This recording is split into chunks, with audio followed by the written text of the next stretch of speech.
Yeah, yeah, yeah. What is up, party people? Happy Thursday. It's my Friday. Pumped. Came on in today, Belle, sitting right next to you. Little Southern living. How'd you boys like that? It's pretty good. Do a little thumbing through it? I did. I got to be honest with you.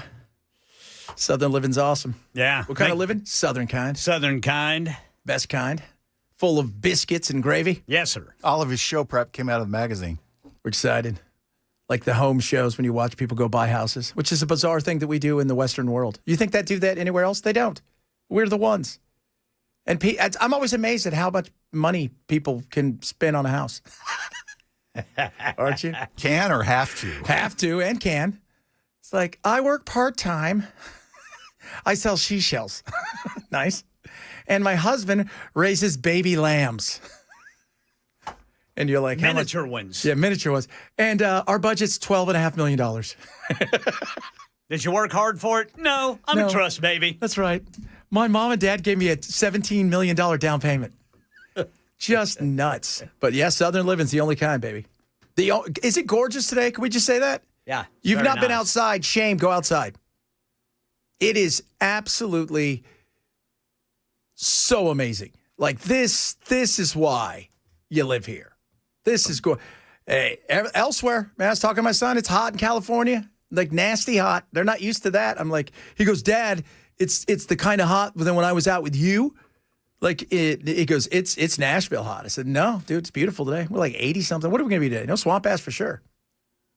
No, I mean there's no heat index right now. Good. It's 79 degrees. Woo! We had to put that bad dog to rest.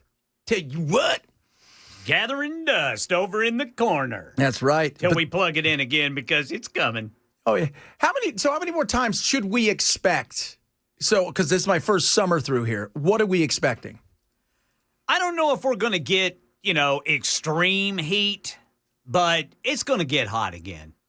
And it'll be more than once. Okay. It really, like I said, I wear shorts until December. Yeah, well, I do. I mean, there's going to be, and that's not. And that's when he switches to culottes. Yeah, culottes. What are culottes? This is what I love. Your weird music, I love it, and the fact that you're throwing. What did you say? Carafe and culottes. What are culottes?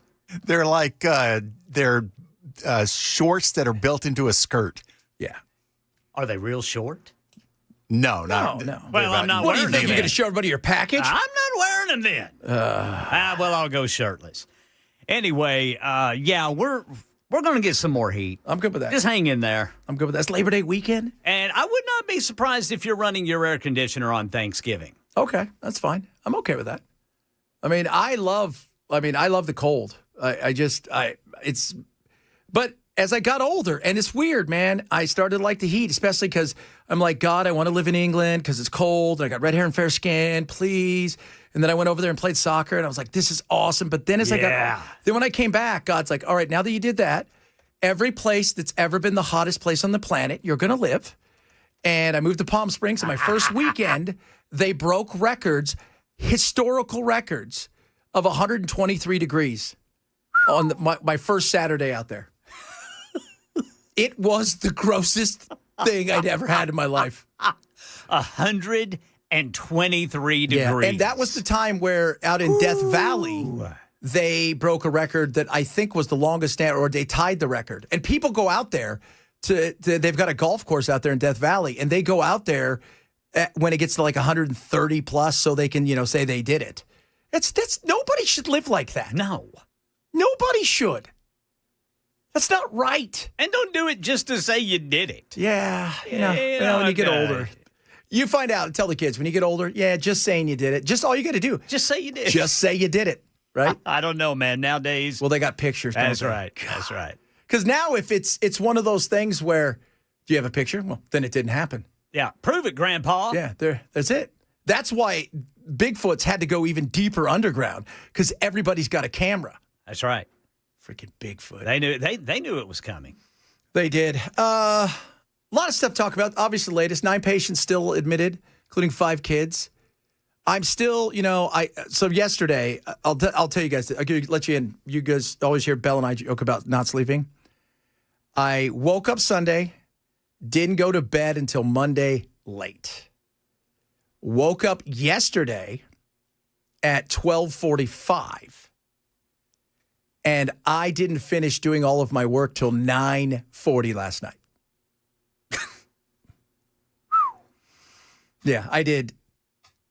Well, if you'd stop taking all those Andy Griffith breaks, you'd be all right. Andy Griffin, he's great, but He is, He would have man. been. He would not have liked this. So I got home and did another show. Then I had a podcast. Then I had interviews to do on top of that for my other show, and then some that I was doing for other stations and whatnot. I was exhausted. I almost fell asleep. The last interview, honestly, I almost fell asleep. I was like, but then what happens is my uncle and I were only supposed to do a 30-minute podcast for something. 2 hours and 20 minutes later or so, we finally finished. Because we got to talking, and we were talking about Joe Rogan? We were talking about the shooter, and then my uncle goes off on all kinds of wacky stuff with that because he loves all the conspiracies and whatnot. I'm like, dude, reeling him back in. And, then he's talking about Captain America and how Falcon was stupid to give Falcon Captain America. And there's no way because he didn't have the serum, so he could never have beaten Red Hulk. Not even real Captain America would beat Red Hulk. Oh, that's a good point. Yeah, I was learning stuff. He goes, I'm You know geeking who out. could? Who? Nobody, because he's fake. Yeah. Well, that's what you think. That's not true, Brother Bilal. I saw I've the seen movie. them. I saw the movie. Saw the movie. Yeah, By the way, you know what Indiana Jones is Red Hulk. you know what the number one movie was last week? Weapons? K-pop Demon Hunter. Oh, that's right. It was only out Saturday, Sunday. So get ready for this. So if you guys don't know anything about this, maybe your kids will. K-pop Demon Hunter is the most successful show in the history of Netflix.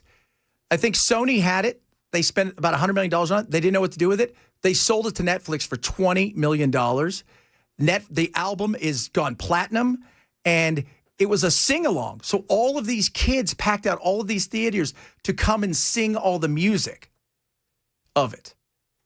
And so I'll give you guys a snapshot. This is what's great. The girls are K-pop stars, and they're also fighting demons. So the demons decide that they're going to be K-pop boy band stars so they can fight the girls. Sounds legit. Sounds like a real hit. It is in the first. It got more views in the first week than almost anything they've ever had. It just That's the passed thing, man. Brad Pitt, not the Brad Pitt, but the Rock and Chris Evans, Yeah. and Gail Godot. I forgot what Red Notice. It's just past that. That's how huge it is. I'm telling you, man. We got to do a movie. You guys got any ideas? ChatGPT, you got any ideas? I want to be the guy who says, I don't know about this, fellas. Oh, that's a good guy. Hey, we got to, some of you listening. And then I get crushed by something. Some of you guys listening, I've been in the Hallmark movies, have done all those kind of things. We're going to do it this year. Ken and I want to help, and next year for sure we want to be in one of those. Because we'd be great, dude. We'd be one of those DJs, like in the local town square. Hey, it's Skippy and Todd, and we're doing fun DJ stuff. Yeah. We'll be on a radio station that's in just a beautiful, quaint little downtown. Yeah. K-Snow. And K-Snow will be, and there will be windows. The control room will be inside some windows, and everybody can just stand around and watch us. And we're just on, and it's our continuous Christmas music, ding, ding, ding, ding, ding, ding, and that's it. And we'll report as people are helping each other get out of jams. Oh. While our fans are bringing us hot cocoa and cookies. Hot cocoa and cookies. That's right. And then they're going to find out that we are the long-lost nephews of Santa Claus. Exactly. And that is why that Cameron Bure Cameron, or whatever her name is, she's got to marry one of us. or we don't get to be Santa. Of course, I'm so short, it'll turn out I'm just an elf. Oh, you're just an elf. Oh, my God. Well, Look out, kid. I make your toys. I know. Everybody always gives me Santa stuff on the interwebs. They're like, you look like Santa Claus if he was a biker. Oh, my goodness me. Yeah. Oh, this is going to be awesome. We got to do that. What am I, Jamaican? What? Somebody asked me that? Am I Jamaican? No, I'm not Jamaican. Tell you that right now. We're going to, I was talking to Chris before he left. We were talking about, have you seen the Scottish girl? I showed it to Belle that tried to defend herself in the park. Yes. Yeah. Is that real? Yeah. That is real. I mean, it's real. Is what she claims real? That I don't know. Is it possible? Absolutely. But I talked to my buddy up there because, I used to live in Falkirk in Scotland, and he's all, Yeah, she's a bit of a what we call she's a nutter. A nutter. She's a bit tough. And I'm thinking, did you go to the park already with weapons? Well, that's what I'm wondering. Yeah. Because you didn't leave your sister there to go home to get the weapons to come back. Yeah, it's a machete and a hatchet. And a hatchet, too.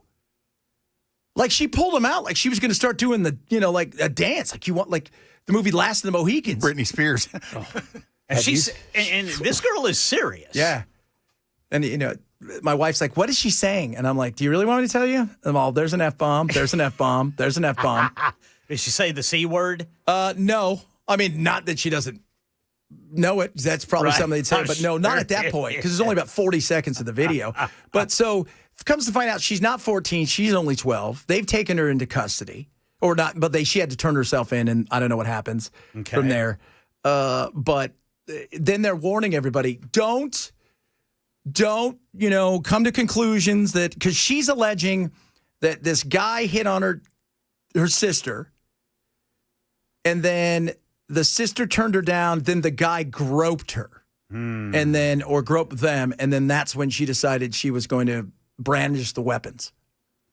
There's always more to the story, but they've asked people in the park, did you see that? And people are like, no, I didn't see any of that. If that's the case, then good girl. Yeah. Oh, absolutely. They've got some issues up there. I mean, they're ready to pop off. It's not even close. I talked to you the other day about the flags. Yeah, well, you sent me that. Oh, and how about that lady that went to jail for 9 months? Oh, my goodness. For what? Well, a guy went and stabbed a bunch of girls at a little party, and she was very angry, and she put something on Facebook, which, by the way, it's Facebook. Nobody's watching Facebook. But please go to our Facebook. At that point in time, though, she took it down within hours, and her husband was a member of parliament, and she still ended up going to jail. And they told her, you're not going to really do any time. That's what her lawyer said. But, if you plead guilty, otherwise you face maybe 3 to 5 years in jail if you go to court, if you go to trial, and you can lose. So she took the plea deal, and then they said, no, what you did was too harsh. We're going to put you in jail for 9 months. Wow. She was a mother of 3. 9 months, and her husband's a member of parliament, and still, that's the insanity that happens. Thought police, kids. We must protect our speech at all costs, period. Even if you don't like it, protect it. Hey, we got to send that little 23-year-old yesterday wanting us to make her president because Americans are done. We should send her over there for a little while. We should. She'd gladly handle it. She could be our foreign correspondent of insanity. Bunch of nuts. Bunch of nuts. A lot of stuff to get to today. We're going to talk a little bit about the shooting, obviously, yesterday. And again, the immediacy of politics that came out of this with more about me. Look at me. Look at me. This is a tragedy. Look at me, which frustrated the hell out of me. We got a bunch of other good stuff to get to as well. If you're missing the show, we always say shame on you. Happy Thursday, my Friday. Chad Bench Show, Super Talk 997.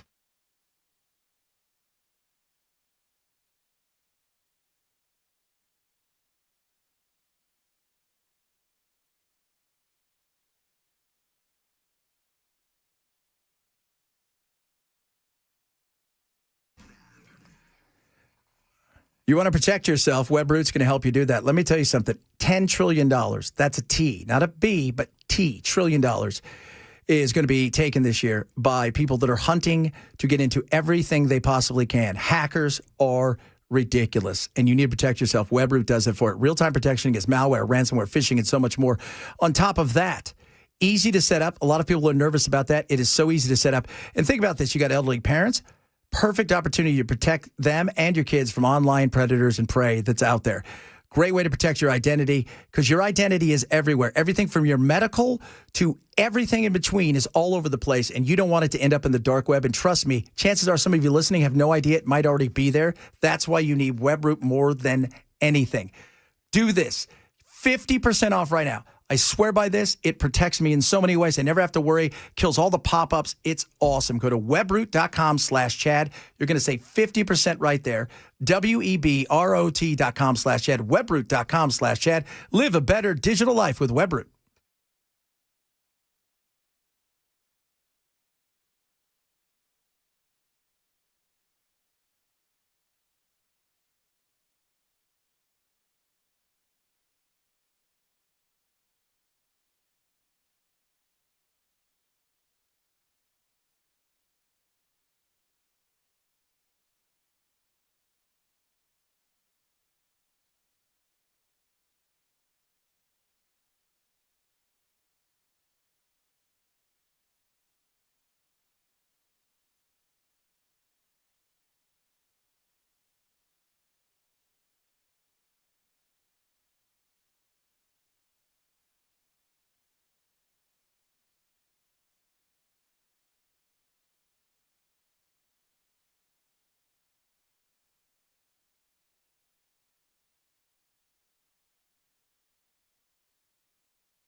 Oh, kids, the Wellness Institute of Nashville wants to get you up and moving. Go to painisbad.com.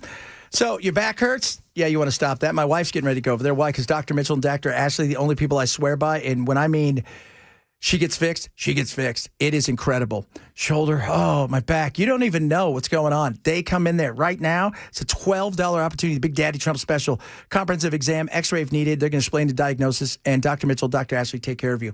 I have talked to so many people who go there, and they're surprised because they've tried 1,000 other things. And at the point of desperation, this is it. And next thing you know, they're living life better than before, and they thought they couldn't. Take advantage of this. $12 right now, the Big Daddy Trump special. Comprehensive exam, x-rays if needed. They're going to explain the diagnosis. You go see what happens. You're going to get your life back in ways you can't believe. Call 615-246-5009. 615-246-5009 or online at painisbad.com. All right, drivers, I'm still seeing that crash impacting the off-ramp right lane, Briley Parkway southbound to go eastbound on I-40. And over here on the South Loop downtown, got a crash on the off-ramp. The right side is blocked there, 40 eastbound to 4th Avenue. Going to get you the top stories coming up at 12:30 on Super Talk 99.7 WTN. Join, and read one of my things here. Super Talk 99.7 WTN and our friends at Americans for Prosperity Foundation, Tennessee, for the special election 7th Congressional District GOP primary debate on Friday, September 5th. That's next week. It's at Cabaret Showroom in Nashville, hosted by Matt Murphy. Tune in, join us live. Thanks to Paul Winkler, Inc. To RSVP or learn more, please visit 997WTM.com/events. I think that guy who emailed me today or texted me, he wants to be, this is what he's going to be on. What's his name? Trey Whittem? We don't even know. That's how good we are. Bell and I have decided we're going to run for something, and we want limited government. So when we win, the first order of business is telling everybody to go home in government and come back in 4 years. Yeah, when you call my office and you tell me what you need as a constituent, I'm just going to go, no, you don't. No, you don't need that. You don't need that. You don't want that. We're broke. We're sorry. You can't have it. You don't want that. Hey, the culottes thing. Somebody said you were wrong about culottes. So, okay. Culottes are wide-legged capris. Did you know that? Okay. Don't look at that's Sherry. Don't look at me. I don't know. I got too many muscles to wear capris. Yeah. I'd look like the Hulk. That'd be cool. Hulk was never naked. Does anybody else find that weird? I think Hulk should have been naked. I mean, how come all of his pants didn't come That's off? what I want to know. It was just the from the knee down. Yeah. I mean, let's be real. Like, that'll be the next one when, like, the what is it? The Marvel universe goes dark with the Avengers. It's going to be gritty. Hulk will be naked running around. Oh, jeez. Hulk smash! Big smash, big time. Oh. I didn't realize the power Hulk had, actually, when I watched any of this. That how tough he was. Yeah. Because when I was a kid growing up, it was just Lou Ferrigno, and he didn't do anything special. Yeah, and they put him in slow motion. Now they're gauchos. Somebody said they're gauchos. I don't even know. They're called knee knockers. You've started something, pal, with your culottes. Knee knockers. They'll live. You and your knee lockers. So, man, I watched way too much of that nut jobs manifesto weird whatever the hell. He had like 20 minutes of video. Yeah. I can't stand the sounds that he's making. Yeah. But to sit through it, because I don't like smacking and breathing and that sort of thing, but I wanted to look through this. This guy's a wackadoo, as you would say, man. Yeah, he is a wackadoo. He was a wackadoo. His whole thing about, apologizing to his family, there was an interview with Rader, the BTK killer. Yeah. Where he started crying in the middle of the interview because of how his actions had affected his family. No concern whatsoever for how his actions affected the victims, but he was crying because he had hurt his family. And this is the same thing. It's like, I'm really sorry, I'm screwing your life up, but I got to go kill some kids. Yeah, it's a very it's the way that they can compartmentalize a portion of their life, almost like that person that's doing that is somebody that's not this person over here. Because, it was always the talk about, like, Ted Bundy, right? He had a girlfriend who had a kid. I mean, and it's just a weird way that they can do that. And like this guy, we still don't know too much about his family, right? I mean, I haven't heard a word. I mean, I think the guy that lived next door to him said he seemed pretty ordinary. Yeah, all I've seen is that his mother worked there as early as 2021. Yeah, and she retired. And outside of that, we haven't, somebody who lived next door to them said, seemed like an okay guy, and that was it. And they were mental health professionals. He said, didn't look different any other person out there, strange person.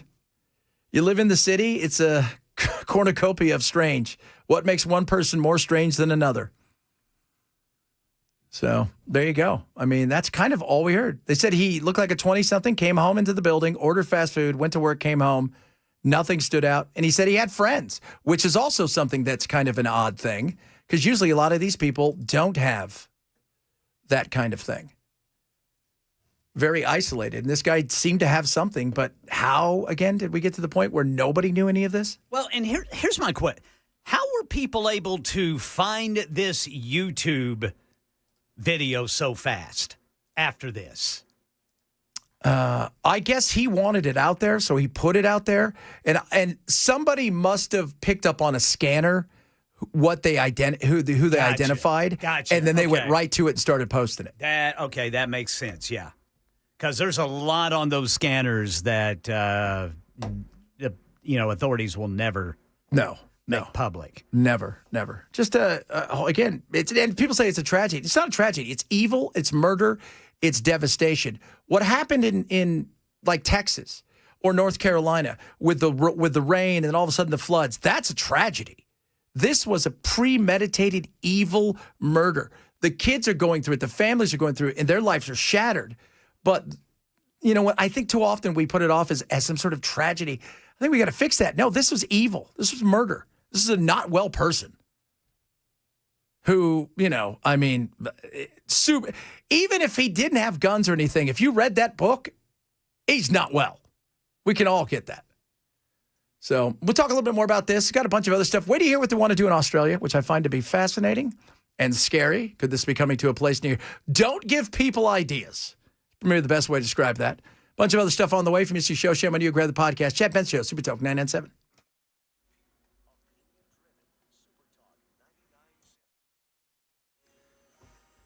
I'm Ken Weaver with your top stories. Full forecast in 5 minutes. Hospital officials in Minneapolis say they expect everyone who was injured in yesterday's mass shooting to make a full recovery. Still treating 9 patients, including 7 children, and one of those critically injured. Meanwhile, the FBI now investigating it as a hate crime, combing through the shooter's background and a video. They're looking at this YouTube video that was posted allegedly by the shooter just before that act was carried out.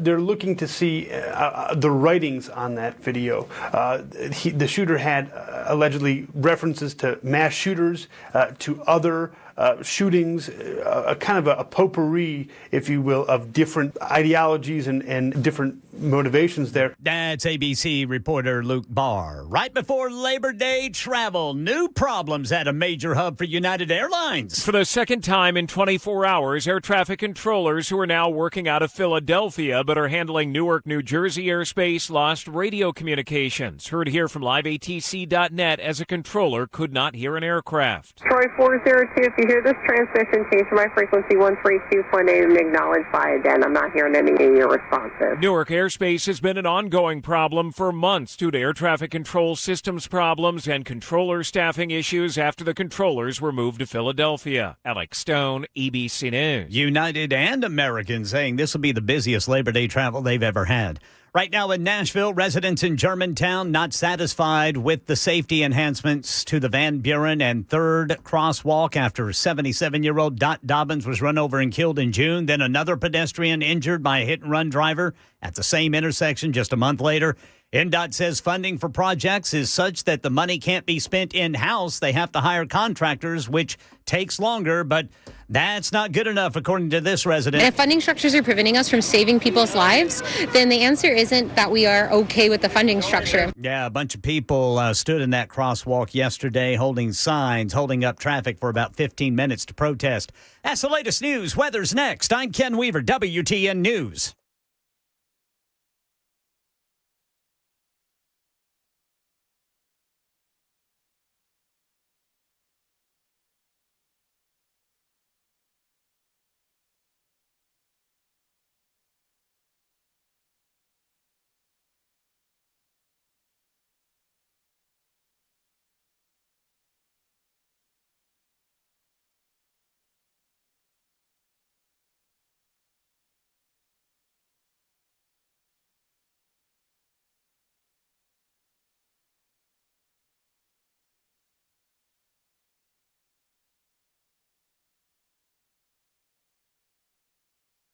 We're in the mid-80s. Monday, mostly, if not totally dry. I just can't rule out an isolated shower for later.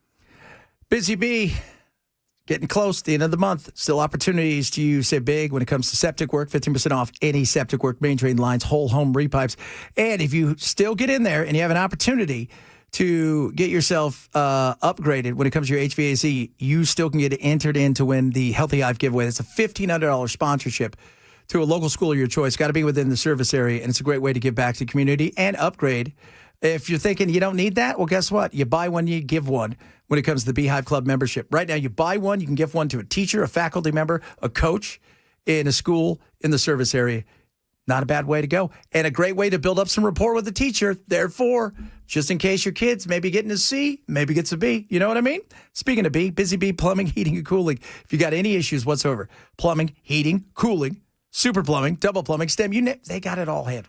Call them today, 775-7833, 775-7833, or online at busybhvac.com.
It's not the gun. I'm say that over and over again. It's not the gun. Access to gun, we can have a conversation, but it's not the gun. When I listened to, everybody went straight to the politics of it all, which is frustrating. I mean, these kids, families, just found the most devastating news in the history of their life that they'll ever have. And, everybody's already out there, shaping the narrative. It's because the person's trans. It's because it's the gun. It's because it's this, or it's because it's that. It's because mental illness. It's simple as that. Other nations have a decent amount of guns, but they don't have the big scary gun. No, they may not have some of the big scary guns. That's true. But handguns can still do a lot, still kill the most people. It's not even close. It's not the guns. It's not. In a situation like that in particular, no matter what anybody says, it's not. People who say that this is not about guns, you got to be kidding me. This is about guns. We do need to take action. There are other countries around the world where horrific acts have taken place like this, and then they step up to make a change so that it, in fact, does not happen again. We can take that same sort of action here now. How? Because when I hear everybody talk, this is what I hear. It's the gun lobby. It's the guns. We got to take the guns. We got to figure out how to get the guns. We got to do the guns. It's great. It's guns. Okay. So let's just say, for the sake of argument, let's go over this together. I did this day on my show. My mind. There's a gun. It's at a store. It's sitting there. It's in a display case. It's behind, the case is back there. It's just there. You go and get the gun. So the gun didn't come to you. The gun didn't jump down. Gunny Gunnarsson goes, come on, guys, let's go. Come on, Bully Bulletson. And then hop in there and drive over to that guy's house, took the bus or whatever, and then go, hey, you guys should really go shoot up a church. And he's like, I wasn't thinking about it, but thanks for telling me, Gunny. No, that didn't happen. It's a symbol and it's a tool. And in many cases, tools can do a lot of things. Electricity can cook dinner, cook a man. It's a tool. The issue is mental illness. And yes, I have yet to meet one person that's a member of the NRA or is a big 2A person that goes, you know what I love to do? Defend my rights to own a gun because a crazy person decided to kill a whole bunch of people. I can't wait to do that every day. They don't want crazy people to have guns either. But much like the statue that all the left wanted to remove because they're racist. Okay, so you go and remove the statue. Do you really think you fixed anything? I mean, did anything happen? Did anything change? You think there's systemic racism? Is the systemic racism driven by the statue? Does it have mind control? No. It's not going to change anything. Crazy will do crazy. What was the line that Jeff Goldblum said? Nature will find a way. Crazy will find a way. We're not going to go take away the car if crazy drives through downtown somewhere and kills several people. It's one of the few areas of society where we want to punish the people who haven't done anything for the actions of someone who did. Yeah. Yeah. I mean, it is so bizarre that we always have to have this conversation. Well, you shouldn't want to have those guns. Why? I'm a law-abiding citizen. You're a law-abiding citizen. Some of you. Maybe a few of you may not have been as law-abiding in the past as you are right now, but thank you so much for listening. But why shouldn't you be allowed to? If you want to have a gazillion guns, why shouldn't you be allowed to? As long as you're a law-abiding citizen, you're not doing something. We all want bad people not to have weapons. But we act like if bad people don't have weapons, bad things aren't going to happen. All you do is go, okay, bad people, you can't have weapons anymore. And then you look over and go, hey, people who obey the law, give us your weapons. Okay. No. Which will never happen. I did a thing today, and they asked me, because, last night I have to go debate somebody, and they're like, well, maybe you're right about the mental health, but there's still too many weapons. Yes. This guy got them legally, though. The guy selling, having you fill out all the paperwork and selling you doing, those people aren't, they look the background check, they do all that. You know what they're not? They're not counselors. That's what they're not. They're not like, hey, so tell me, Belle, are you close to your family? How do you feel? Have you thought about hurting yourself? Do you hear voices? No, none of that. So taking away something that was a tool used, that's like yelling. If you took away a fork from a fat guy, do you think he's going to stop eating? Anybody? We're probably going to yell after the fat thing, but you know what I mean? That's not going to happen. How do we fix the underlying problem? We've got technology that's never been the way it is and growing. We've got opportunities. They have a red flag thing. I looked it up. I went through it. It's a pretty strong red flag. Nobody knew. Nobody. People knew. They didn't, and when we were just talking about the fact that his neighbor said, oh yeah, he's got, he had friends over. Well, friends had to have known something.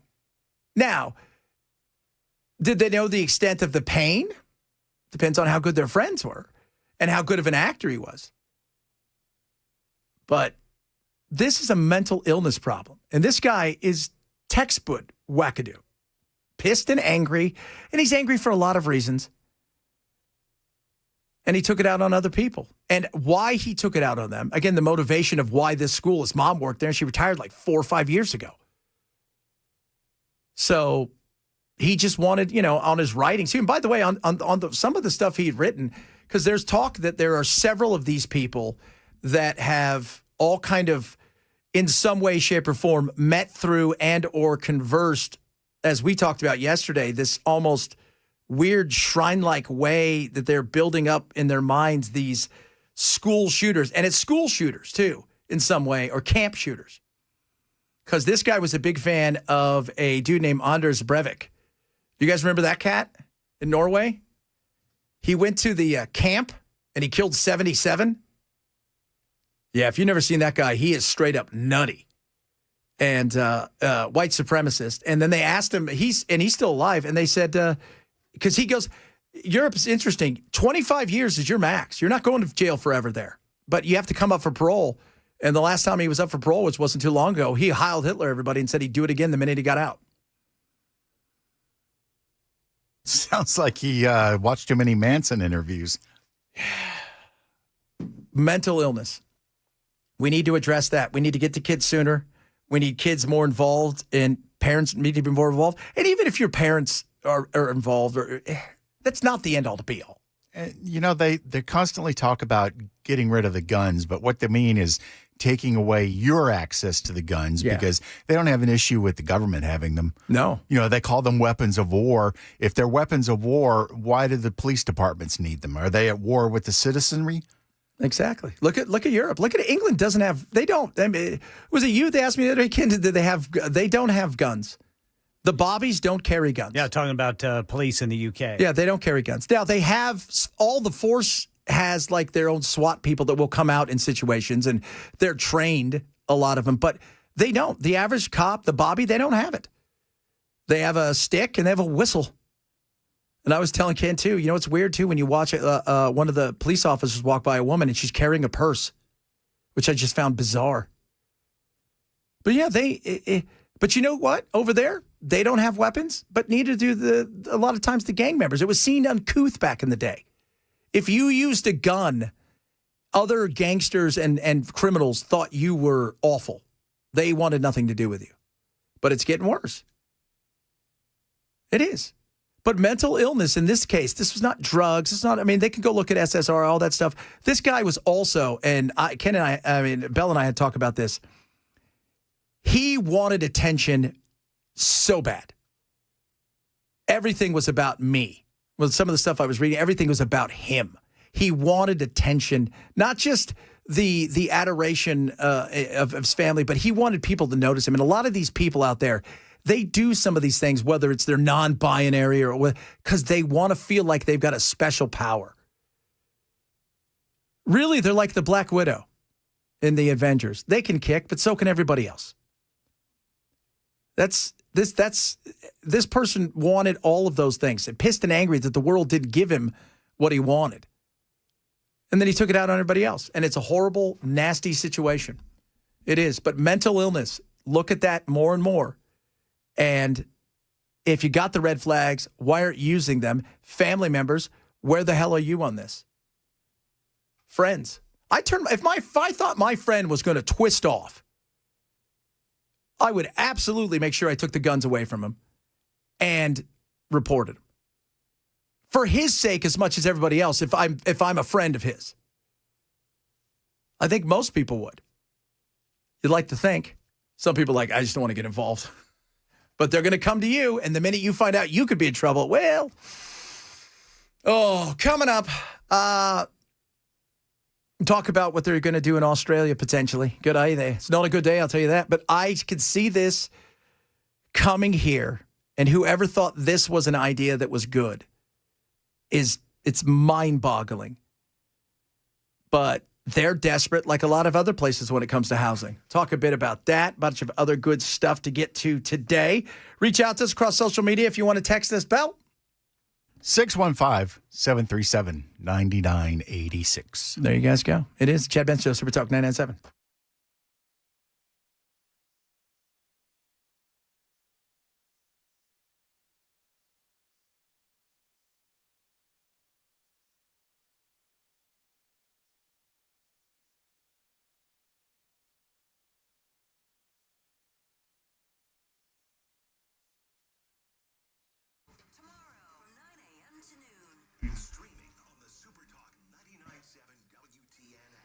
Prize Picks. Football season is here. Take that knowledge in your brain and put it to work. Are you ready for football season? Here's the beauty of Prize Picks. You make the knowledge that everybody thought, well, you just know silly stats.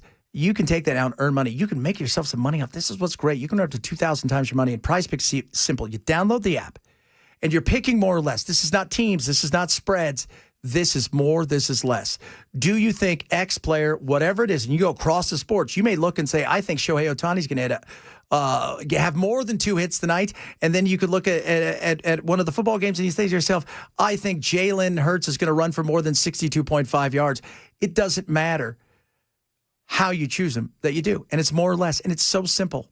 And here's the other thing. When you download the app, use my Prize Picks code, which is Chad. So you go to Prize Picks, download the app, use code Chad. The minute you play your first $5 lineup, they're going to give you $50 right into your account, win or lose, guaranteed, for more lineups.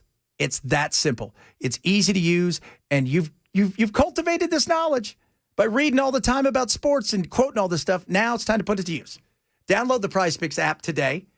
Do it right now. Use my code Chad, $50 instantly when you play your first $5 lineup. Use code Chad when you download the Prize Picks app today. Prize Picks, run your game. Must be 21 in Tennessee. Gambling problem. Call 1-800-889-9789.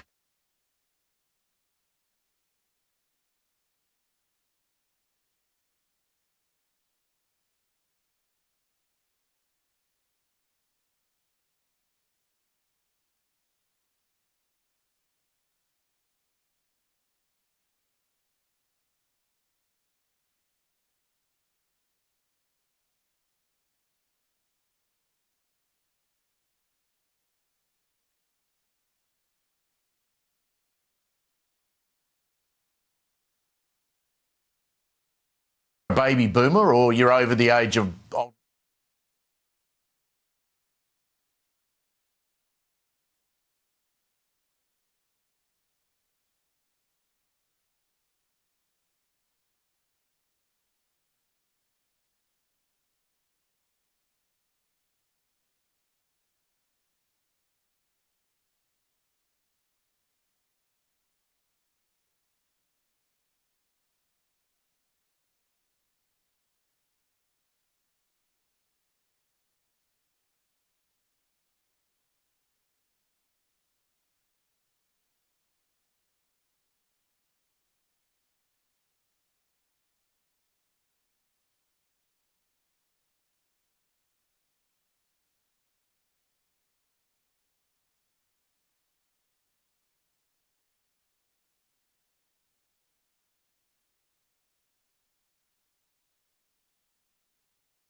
All right, drivers, still seeing that crash partially blocking the off-ramp. It's going to be blocking the right lane, Briley Parkway southbound to eastbound 40.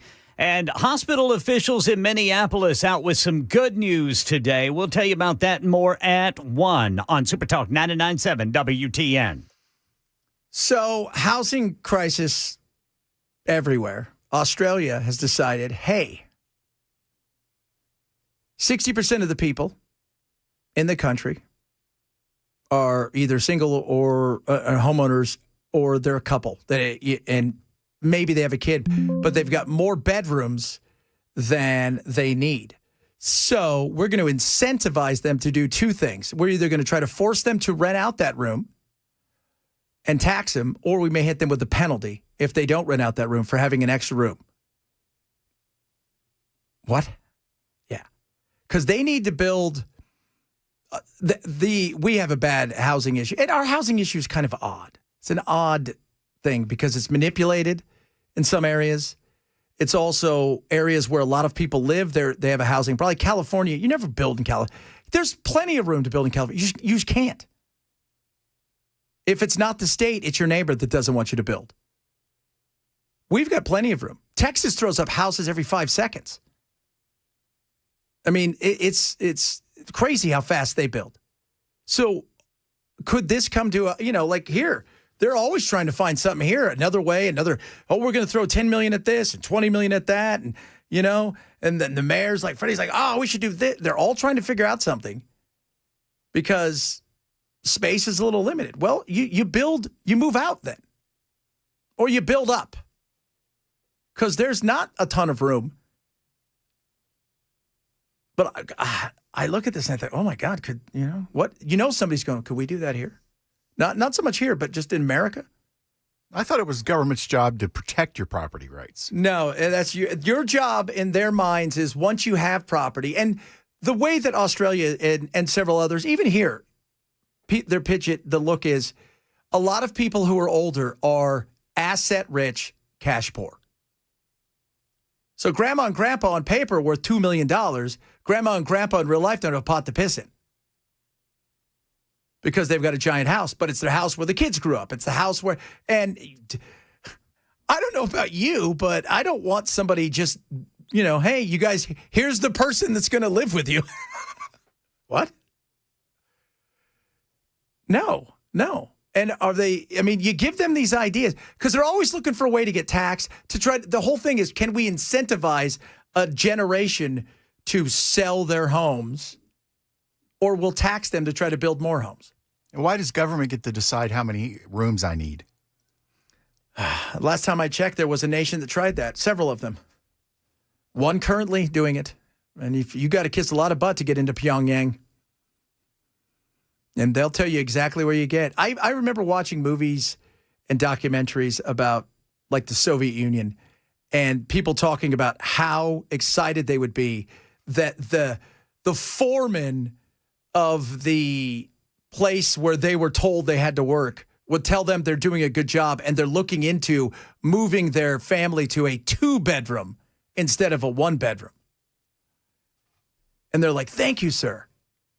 That is, and now, like you said, why does the government have the opportunity to come in and tell you what you can do with your property? That's like the least, democratic, freedom-loving, liberty thing around. Any way they think they can do something, they will. Coming up, hour number 2 of the program. Got some of your text messages as well. Also, I'm going to tell you guys this. If Brad Pitt or a soap star falls in love with your grandmother, you need to warn them it's probably not real. Letting you guys know we're helping you out here. This is what we do here. Chad Bench Show, Super Talk 997.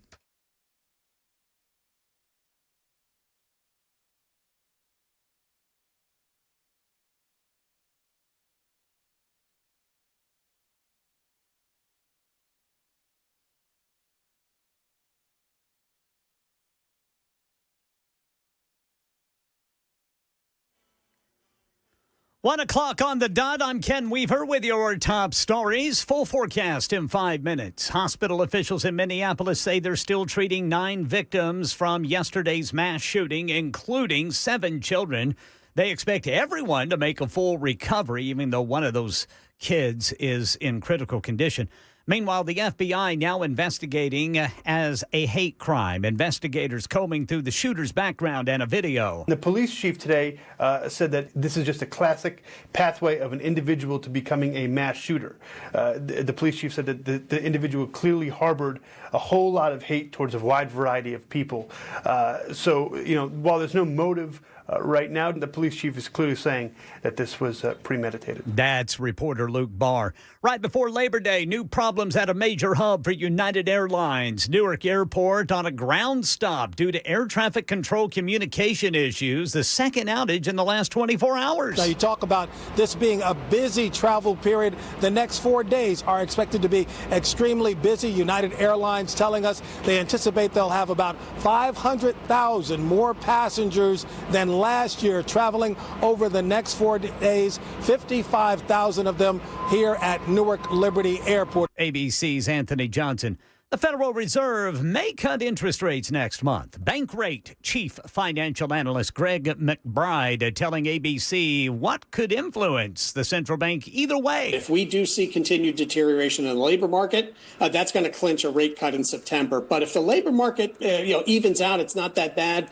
but inflation's still poking us in the ribs, that's going to warrant more of this wait-and-see posture from the Fed. Meanwhile, better news out of a revised GDP data. The Commerce Department reporting the U.S. economy growing at a 3.3% pace from April to June. That's about a 3% higher than initial estimate. The upward revision is for good news because consumer spending was stronger. It's still a number that's very much exaggerated by trade, the same way the first quarter contraction was exaggerated to the downside. So the reality is the economy probably nets out somewhere in the middle at about a 2% annual growth rate net of inflation. Any reason to worry about President Trump's move to fire Fed Board Governor Lisa Cook? If markets do start to see compromising the Fed's independence as a real risk, you'd have a full-on freak out in markets. We wouldn't be talking about a stock market that hit a record high yesterday and bond yields that have been moving lower in recent days. It'd be a decidedly different story. So the risk is out there. So far, it's still seen as a low probability. Cook has filed a lawsuit challenging President Trump's attempt to fire her. She's represented by Washington attorney Abby Lowell, who previously represented Hunter Biden.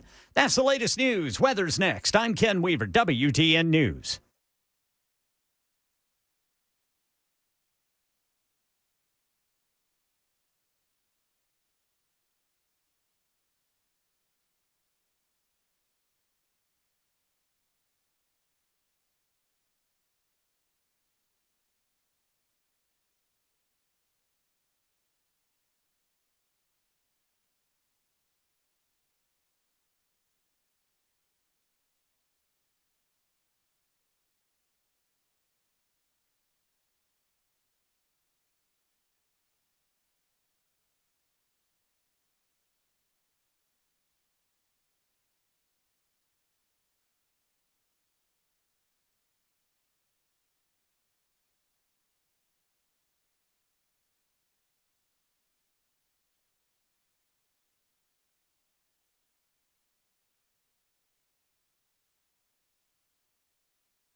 We were talking last hour about the wackadoo. Social media does play a huge part in this.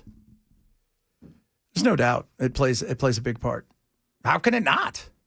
Yeah, I mean, what do you think it is, Brother Chad and Brother Bilal, that motivates people to post beforehand?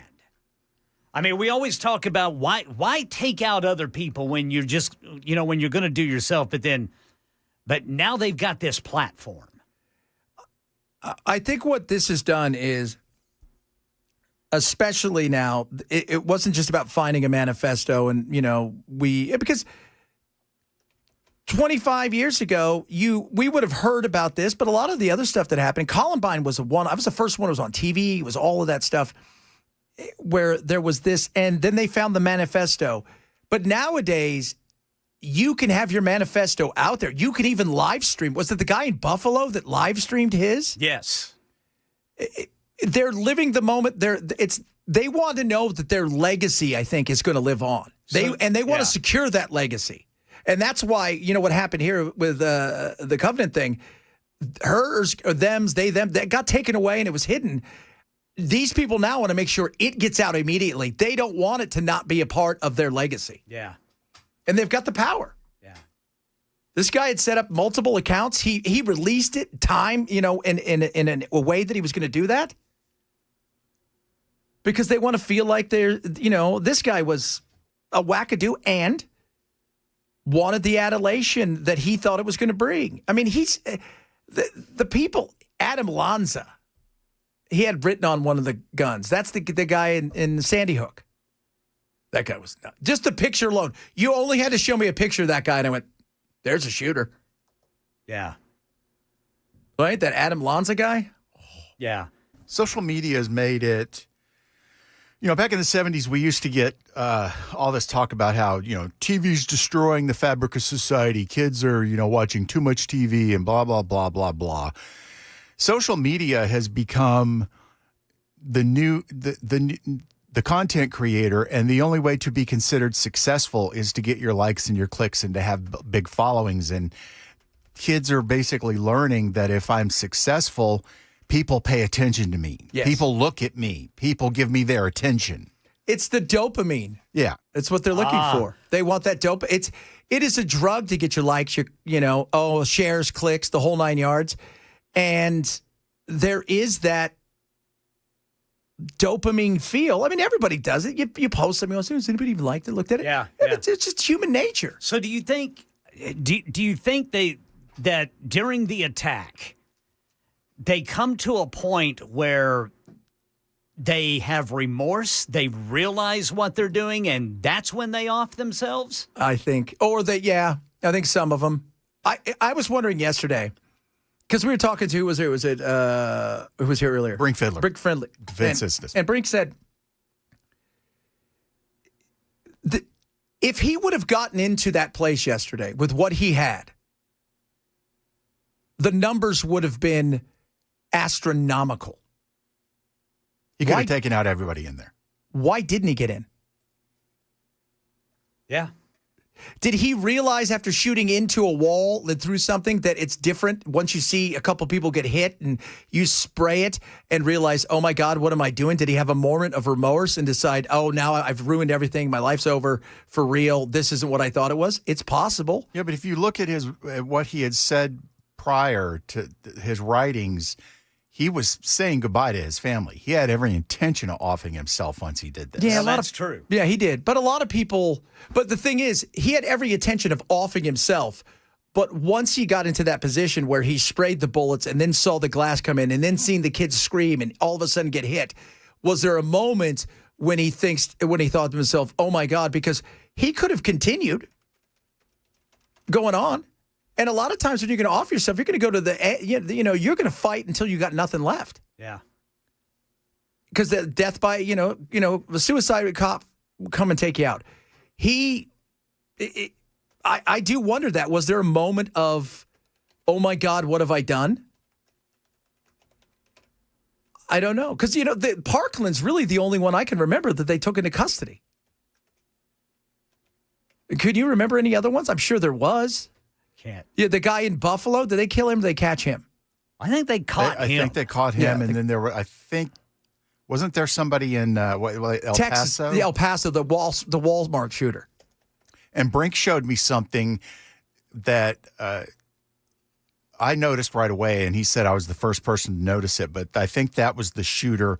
They had pictures of him from the security cameras, and the guy walks in with his gun, and he's got hearing protection on. You don't care about your ears if you're planning on offing yourself. No, he wasn't going to kill himself. He wanted to make sure he didn't bust his eardrums when he was capping everybody. He wanted to give himself a potential out to run away or get off. It's like, yeah, and Brink said that that's becoming more the norm, though we haven't seen it lately. Well, I think part of that is too, if you want the adulation now, some of them are looking and going, well, hold on. I want the adulation. I thought I wanted to be infamous and dead. Maybe I don't want to be. Maybe I want everybody to stare at me, look at me, and all these kind of things. I'll be a badass in prison. I'm the guy who killed 18 people. You know, I think that might be the next thing. Because what's that guy, the Kroberger, the guy that killed all those kids in Idaho? Koberger, yeah. Yeah. Just pleaded guilty. Yeah, I think people look at them and they see people like him. They see people like Mangione. And the adulation of, well, hold on a second. Do you want to be a legend, but you don't know you're a legend in their mind? Or do you want to be famous and have a life, in even if it's in prison, and have all the things that you think it's going to bring you? And look at the attention that Mangione's getting from, he's got a musical. And all the women that are writing him in prison, and how people are congratulating him for killing an evil CEO. Yeah, and doing it in a cowardly way. Cowardly way. So, yeah, there's a sense that I think that the social media and the chance of being a killer that just gets their Wikipedia and everybody remembers their name, but you don't get to take part in any of that because you're dead, that may be going away. Now take them into custody. I mean, some people, like out in Texas, that guy wanted to go, and he was going to go. Some people will, they're willing to fight to the death. And I do think, like the Parkland guy, he surrendered. He just went across the street, kind of. Wouldn't he go to McDonald's and then come back? Didn't he? He kind of walked out with the evacuation group. Evacuation. Goodness. That's macabre, man. Think about that. You go and you shoot up a school of which you went to. Then when everybody's screaming and running, you go out with them all. And then calmly wander over. I thought he went to McDonald's and then came back. That sounds right.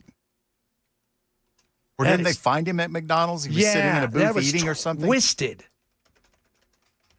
And because of you, we've got David Hogg. Yep, you do have David Hogg. Yeah. And those people don't have their lives. And he's... Well, and Phil used to call... David Hogg's nickname with Phil was Camera Hog. Because he was all he cares about is the attention. They didn't arrest Nicholas Cruz until an hour after the attack because he had blended in with the students. Yes. Just hanging out. It's like the serial killers or arsonists that go back to the scene of the crime. Henry Lee Lucas would do that. Yes, absolutely. Back in Texas and Oklahoma. He would stand across the street. And what's the guy, the Atlanta child murderer? That was one of the things they said. He would pop up at several of the places where they found the bodies, which they found odd because sometimes he would be the first person there. And he was working for a radio station because radio people are weird at the time. And they said, well, I'm a reporter. Yeah, because they want to see their handiwork. It's interesting because serial killers are different.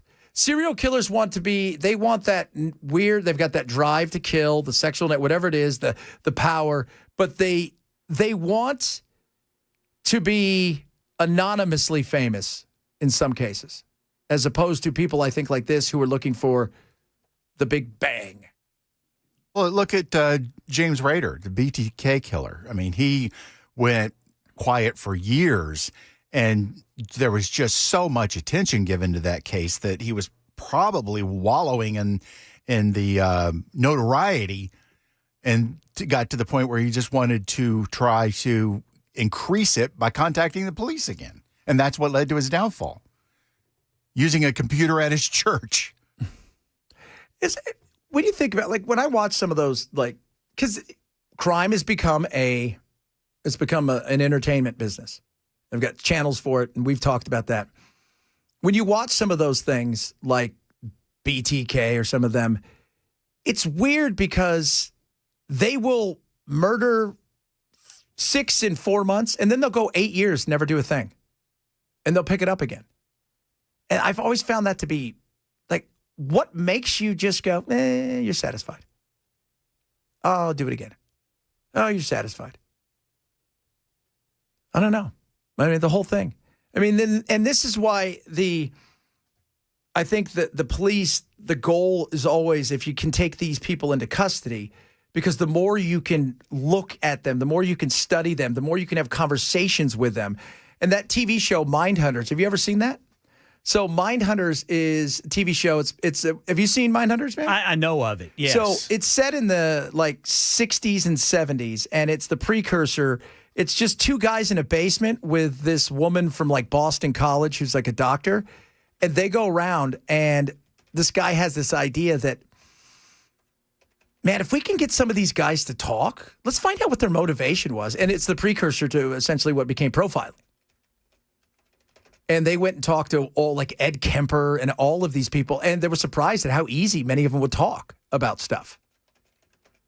But that way, that's how we have the profile in this. You know, like when you ask who the, what serial killers are, what do they usually tell you? It's usually a straight white male, maybe has some mommy issues, but usually above average intelligence, sometimes charismatic. And they start going over it, and that's how they get these things. And I think we know a lot of times when you look at these people, that's why the guy in Vegas was such a weird thing. He was such an anomaly. Because you can start going back in your mind going, okay, this and this and this with these people. It's how do we identify them? Is AI going to help us with that? Are you going to have to say hi to your AI every day? Have you named your AI, Ken? No. And Michael and I had a conversation last night. Yeah. I'm like, I'm not ready to give it a name because that means we could be friends. Dude, I'm not doing it. I'm not doing it. Oh. It'll probably turn out to be a Texas Longhorn fan. You wake up every day, they went, hook 'em horns. Exactly. Dude, are you excited for football this weekend? You guys playing? Yes. What horrible team do you guys smashing? Illinois State. Oh, that's right. But I wouldn't call them horrible. I'm scared of everybody. Last year, I've got PTSD from last season. Yeah, I'm excited. What's the first game of the season? I mean, like, that's what I love about college football. First game of the season, out of the chute, in the horn. I mean, in the big shoe, you got Texas versus Ohio State. Well, actually, yeah, that's a good. But actually, tonight, you've got Boise State, the Boise State Broncos, and then last weekend you had Kansas State and Iowa State. And did you see that video of the Kansas State's quarterback? His dad and his brother are in a brawl, fighting each other inside the stadium, rolling around, punching each other in a puddle of rain. Nice. That's nice. Why could you be more like your brother? You've always loved him more than me. Not only do you lose the game, but now your family is making you infamous. Oh, white trash travels. How about those apples? Just what you need, man. How embarrassing would that? Like, I would be mortified. I would absolutely be mortified. Hey, did you see your dad and your brother? No, where are they? They got arrested. Why? Because they were drunk fighting each other like they were in a trailer park in Florida. 11 more games to go, and you know what the linebackers are going to be saying there at the line of scrimmage. Every time. Hey, I see your dad. What's your dad? What's your dad? Here he comes. Oh, woo. I mean, just how embarrassing. Oh, my Lord. Coming up. A lot of good stuff. We got some of your text messages. We'll hit on some of those as well. Bunch of other good stuff still on the way in this power-packed, exciting Thursday. But my Friday show, Chad Benson Show. So we're talking 997.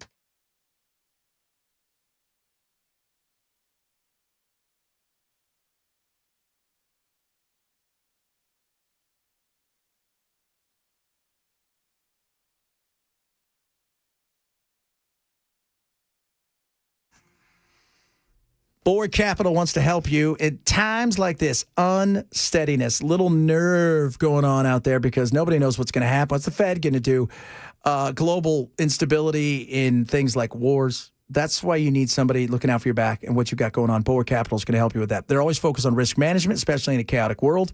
I love that about them. And they're always looking for, yes, lower risk, lower cost, lower volatility, but where are they going to find the value through the fundamentals that they're looking at that's going to get you what you're looking for?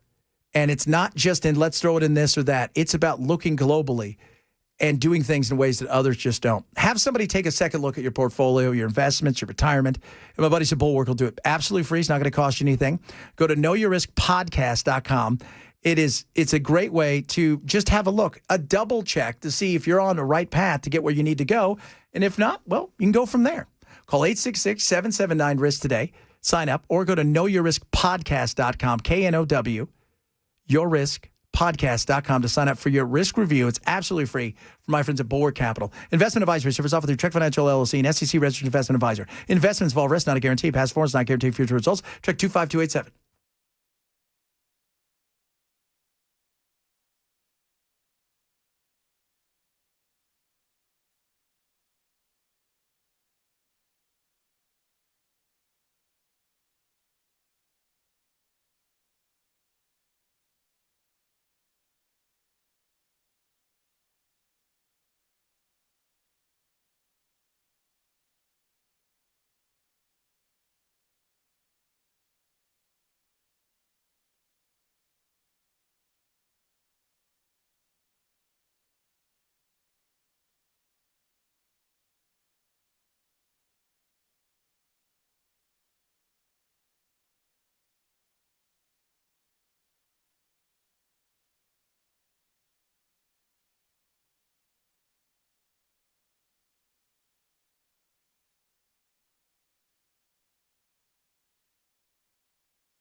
A Murfreesboro woman arrested by the FBI, charged with threatening to kill Senator Marsha Blackburn. I've got that story and more coming up at 1:30 on Super Talk 99.7 WTN. Hey, now. Hey, they take that seriously. As they should. As they should. I often wonder how many of the people that they question and or take into custody are really in a position that they would follow through or could do something. Because I'm sure they go, this person's harmless, but, they said something stupid, they're emotional or whatever. Yeah. But you do think, because you only ever hear about these things, though, for real, when they go bad. Yeah. I mean, otherwise, you never hear about them. And you often wonder, there's a new movie coming out. Oh, God, what's her name? Chastain, is that her name? Jessica Chastain? Jessica Chastain. where she is a person that plays like an FBI agent that infiltrates like radical groups who are trying to blow things up and kill things or do certain things. And, it's a show, that's a movie that basically wear and tear on her life. But I think in like the trailer, she says, yeah, people only ever hear about my job when I don't do my job right. You're like, oh, yeah. I mean, that's unfortunate, but true. So I wonder how they must have took this really serious. Because sometimes people say stuff in the heat of a moment, not thinking they put something out on Facebook or Twitter. And that's the thing, though, is they have to take all of them seriously, because if they don't and it does go sideways, that's the example of I didn't do my job right. But I bet the vast majority of people are just spouting off and trying to act tough. But you don't know that until you go in and investigate and find out if they're a nut. And you got to find out if they're a nut. And there's a lot of nuts out there. A lot of countries have guns. I do have a serious question about what is wrong with our society, though, where we have so many people who feel the only thing they can do is this. You don't see this really anywhere else. Oh, once in a while you'll see it, and you'll see some stuff that, and when people talk about the machete attacks and all those kind of things, those are usually extremists who are doing something in the name of or because they're angry about something. It's not because they're depressed or they want attention. Like a lot, because I still think this guy wanted attention as much as anything else. But what is it about our society where we have so many people who are unhinged, it seems?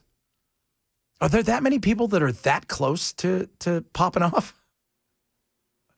It would be nice to know. Yeah. If somebody's at any given moment about ready to go, "Nyum." It would be nice to know. But it's an odd thing because, I was listening to Jacob Fry. Is that his name? Is his name Frey or Fry? The guy from Minneapolis. I think it's Frey. Oh, the mayor? Yeah. I'm not sure. I don't think I've heard his name said. And, he did say, why us? And I think that's a question that's serious. Why us?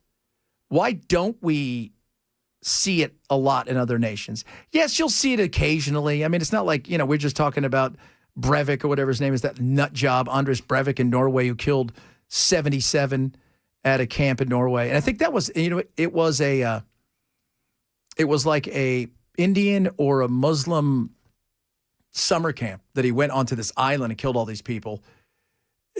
But that was ideology based. But mental illness based, why do we have so many people young people in particular, who are struggling that much?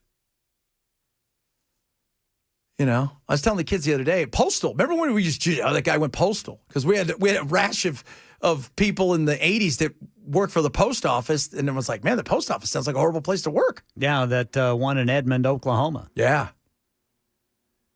How many that person?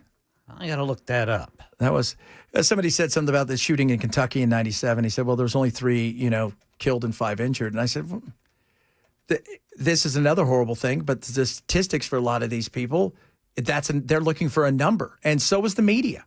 And we've talked about this on the show. I'll pull the curtain back. There are times when you go, oh, how many people were shot? How many people? Because unless you live there, it's not going to get, it's not that of importance. Something like yesterday where there was 20 and stuff, that became a much different thing. But there's 20 people shot in Chicago over the weekend. Patrick H. Sherrill, a postal worker, shot and killed 14 people in the Edmond, Oklahoma post office on August 20th, 1986. And then he committed suicide right after the shootings. Yeah. There was a time there we had postal people and day traders who lost all their money. That was a big one, too. There was a couple of those. I think it was one in Atlanta. That guy went crazy. He went to several locations. That was, ooh-wee. Coming up, got some of your texts. We're going to hit those up. Also, the Democrats, it's interesting to watch them freak out over this Mamdani guy because I think it's hilarious. But it's the concerted effort of both sides of the aisle that makes me laugh about this. And I'm like, why are you guys fighting this? And you know what he's talking about? a lot of people feel is very important, even though he's a nut when it comes to his ideology and the way that he thinks he's going to achieve things. Talk about that, among other things. Chad Bench Show, Super Talk 997.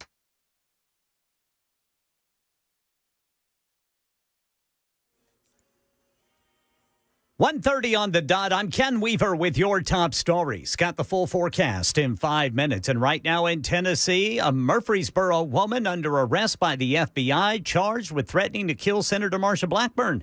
Court records indicate 22-year-old Penelope R. Convertino allegedly left a voicemail at Blackburn's office here in Nashville. It allegedly stated, "My name is Mother Effer, and I'm going to kill Marsha Blackburn. I'm going to shoot her with a gun. I'm going to blow up her head on national TV," among other explicit and threatening comments. The woman was charged with threatening to murder a federal official intending to impede, intimidate, and interfere with Senator Blackburn's official duties. If convicted, she could get a maximum sentence of up to 10 years in federal prison and a $250,000 fine. Got good news from the hospital in Minneapolis today, where they say they're still treating 9 of yesterday's shooting victims, 7 of them children. The officials say they're all expected to make a full recovery. Meanwhile, White House Press Secretary Caroline Leavitt weighing in. This was the first morning mass of the school year for these beautiful, innocent children, and this sacred religious service was desecrated by an evil monster.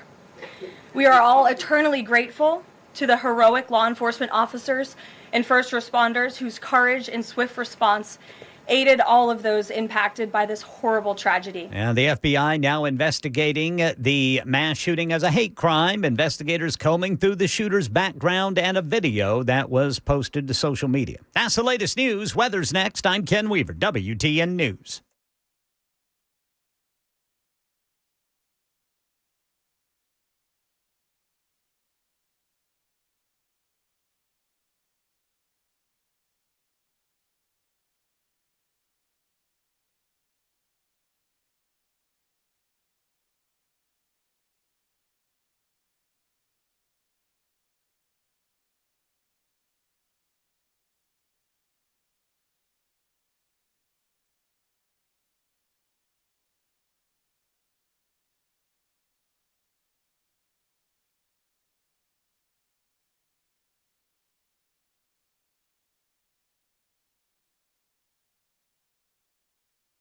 We're in the mid-80s. Monday, mostly, if not totally dry. I just can't pull out an isolated shower for you. Contours. All right, guys. How often do you get a chance to get a little slimmer and maybe bring home a gift for your loved one, the lady in your life?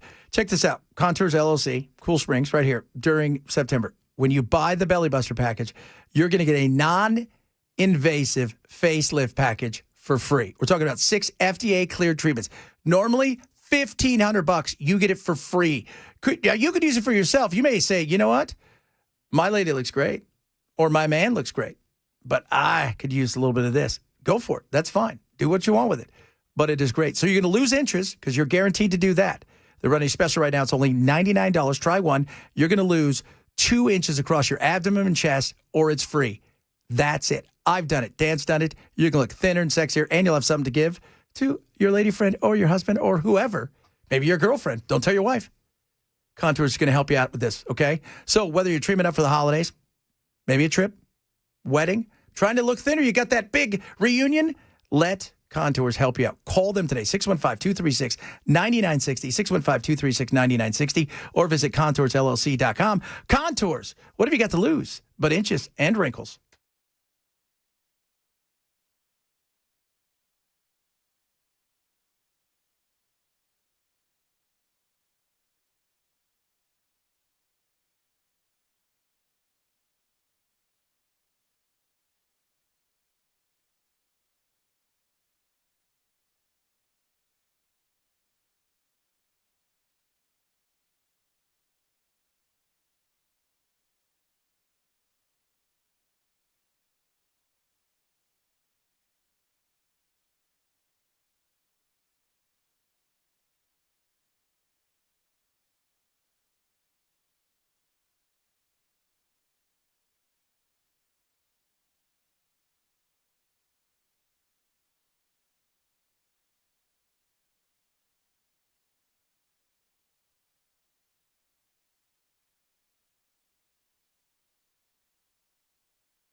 Da, da, da, da, da, da, da, da. A lot of you guys weighing in on the nut job who shot and killed 2 yesterday. Could have been a lot worse. And the mental illness, you get a lot of that. The SSRIs, I know that they want to look into that. CDC's got enough to deal with right now. So okay, I just want to get this right with the CDC. So the lady, she went through a confirmation. She got hired a month ago. She's been there 2 weeks, and they've already fired her. Well, they're trying to fire her, but she is refusing to go. But yes, she was just confirmed. Man. It's like that episode of Seinfeld when George was trying to break up with his girlfriend, and she'd be like, "No, we're not breaking it. No." She's all, "No, I don't want to see you anymore." Well, no, yeah, we're still together. Oh, that? Ah, come on. No, it's over. I know. I'm staying. It's going to be good. Yeah. You're going to love it.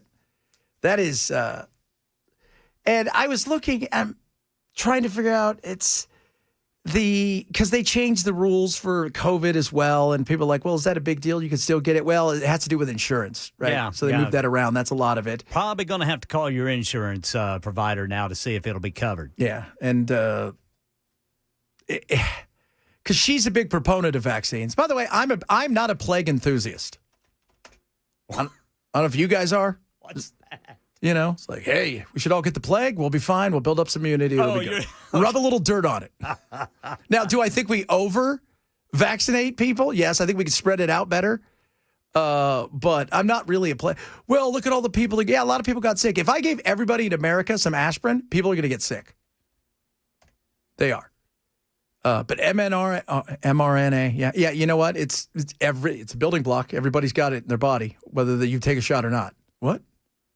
But to say he's an actual skeptic on stuff, yeah, he's a skeptic. He's more, you know, it's funny. Everybody thinks he's a skeptic of the vaccines. You know what I think he is? He's a skeptic of the money and the political power more than he is of whether or not it works. Because I think if you told him, okay, you know, and you show, he's talked about that. It's the power that these people have and is tremendous. I mean, it is. My buddy, she's she would joke. She called herself a patent tramp because she worked for a very large one that you would know. And she would talk about the fact that they would, their goal is to find patents that they can repatent over and over again. It's great to come up with breakthrough. The problem with breakthroughs is it takes forever and billions of dollars. Very few people like Ken and I, we're not going to take our, we're like, Bell, come start a company with us and we're going to find out this and we're going to go hire one scientist, right, and have a Bunsen burner and go and make something. It takes forever to do this and gobs amount of money. So they're chasing the patents. That's why they're so close with government. And that whole thing with the CDC and the FDA and all of these companies, they're all intertwined, right? You go from one agency to the board of a company back to another agency. But I think he was more of a skeptic on the amount of power and the money more so than whether or not certain sciences worked. Yeah, he's skeptic on some of those things for sure, but there was a lot more to it. But it's just easier to say he's a denier. And remember, pre-COVID, the left was very much, was it, oh God, what's her name? She's married to one of the Wahlbergs. Jenny McCarthy, is that it? Yeah, Jenny McCarthy. Remember when her big thing was that she believed that the shots gave her kid autism. Yeah. And so that was a big thing. People wouldn't get their kids, the green weren't getting their kids because, oh man, you don't need that. It's autism. It's going to give you autism. It's going to mess up your flow. So, and then, when Trump came, and that's the other thing too. I've always wondered this, and I don't know if you guys ever wonder this. COVID without Trump. So Trump was never in the picture and COVID hits. Do we have the divide science-wise and the battle if we had, say it was Obama or Bush? I don't know if we do.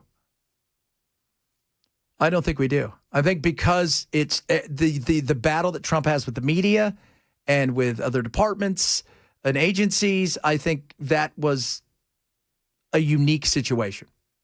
No doubt about it. And it's weird, too, because he'll even bring up the vaccine, Operation Warp Speed, and he gets booed.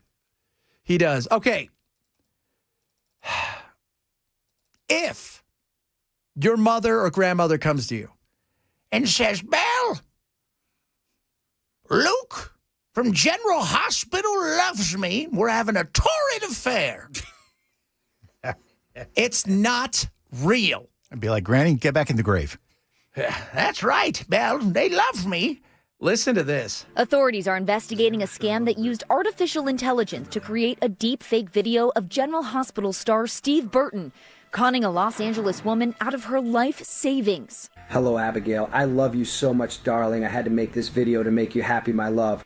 Vivian Ruvalcaba says her mother, Abigail, who has bipolar disorder, believed she was in a relationship with the actor.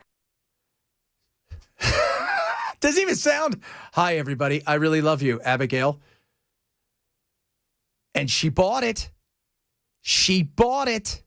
Granny bought it, and Granny bought it to the tune of everything she had. According to a police report, Abigail sent the scammer, posing as Burton, more than $81,000 in gift cards, cash, and Bitcoin after he told her he had lost property in the LA wildfires. The real Steve Burton says, unfortunately, he's heard stories like this before. Yeah, I saw him today talking about, it's not the first time I've heard a story. I'm like, what?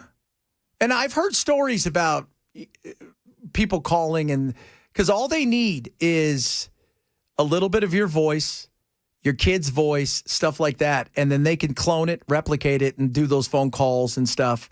That's all they need. But wouldn't you think, isn't it weird that a soap opera star, first of all, has my phone number? Like, that's odd. Yeah, did you give it to this person? Yes. Well, no, I didn't. I didn't do that. But maybe they looked in the book. When was the last time they stopped by the house? Well, he was going to come yesterday, but he's doing a shoot.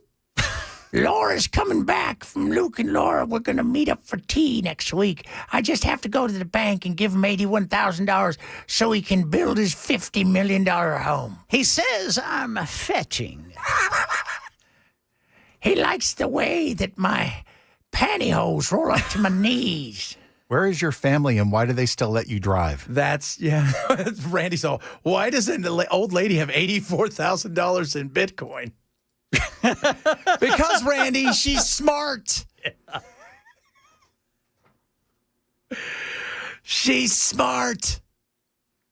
She's smart. But my thing is, where were your kids going, hey, Grandma, Mom,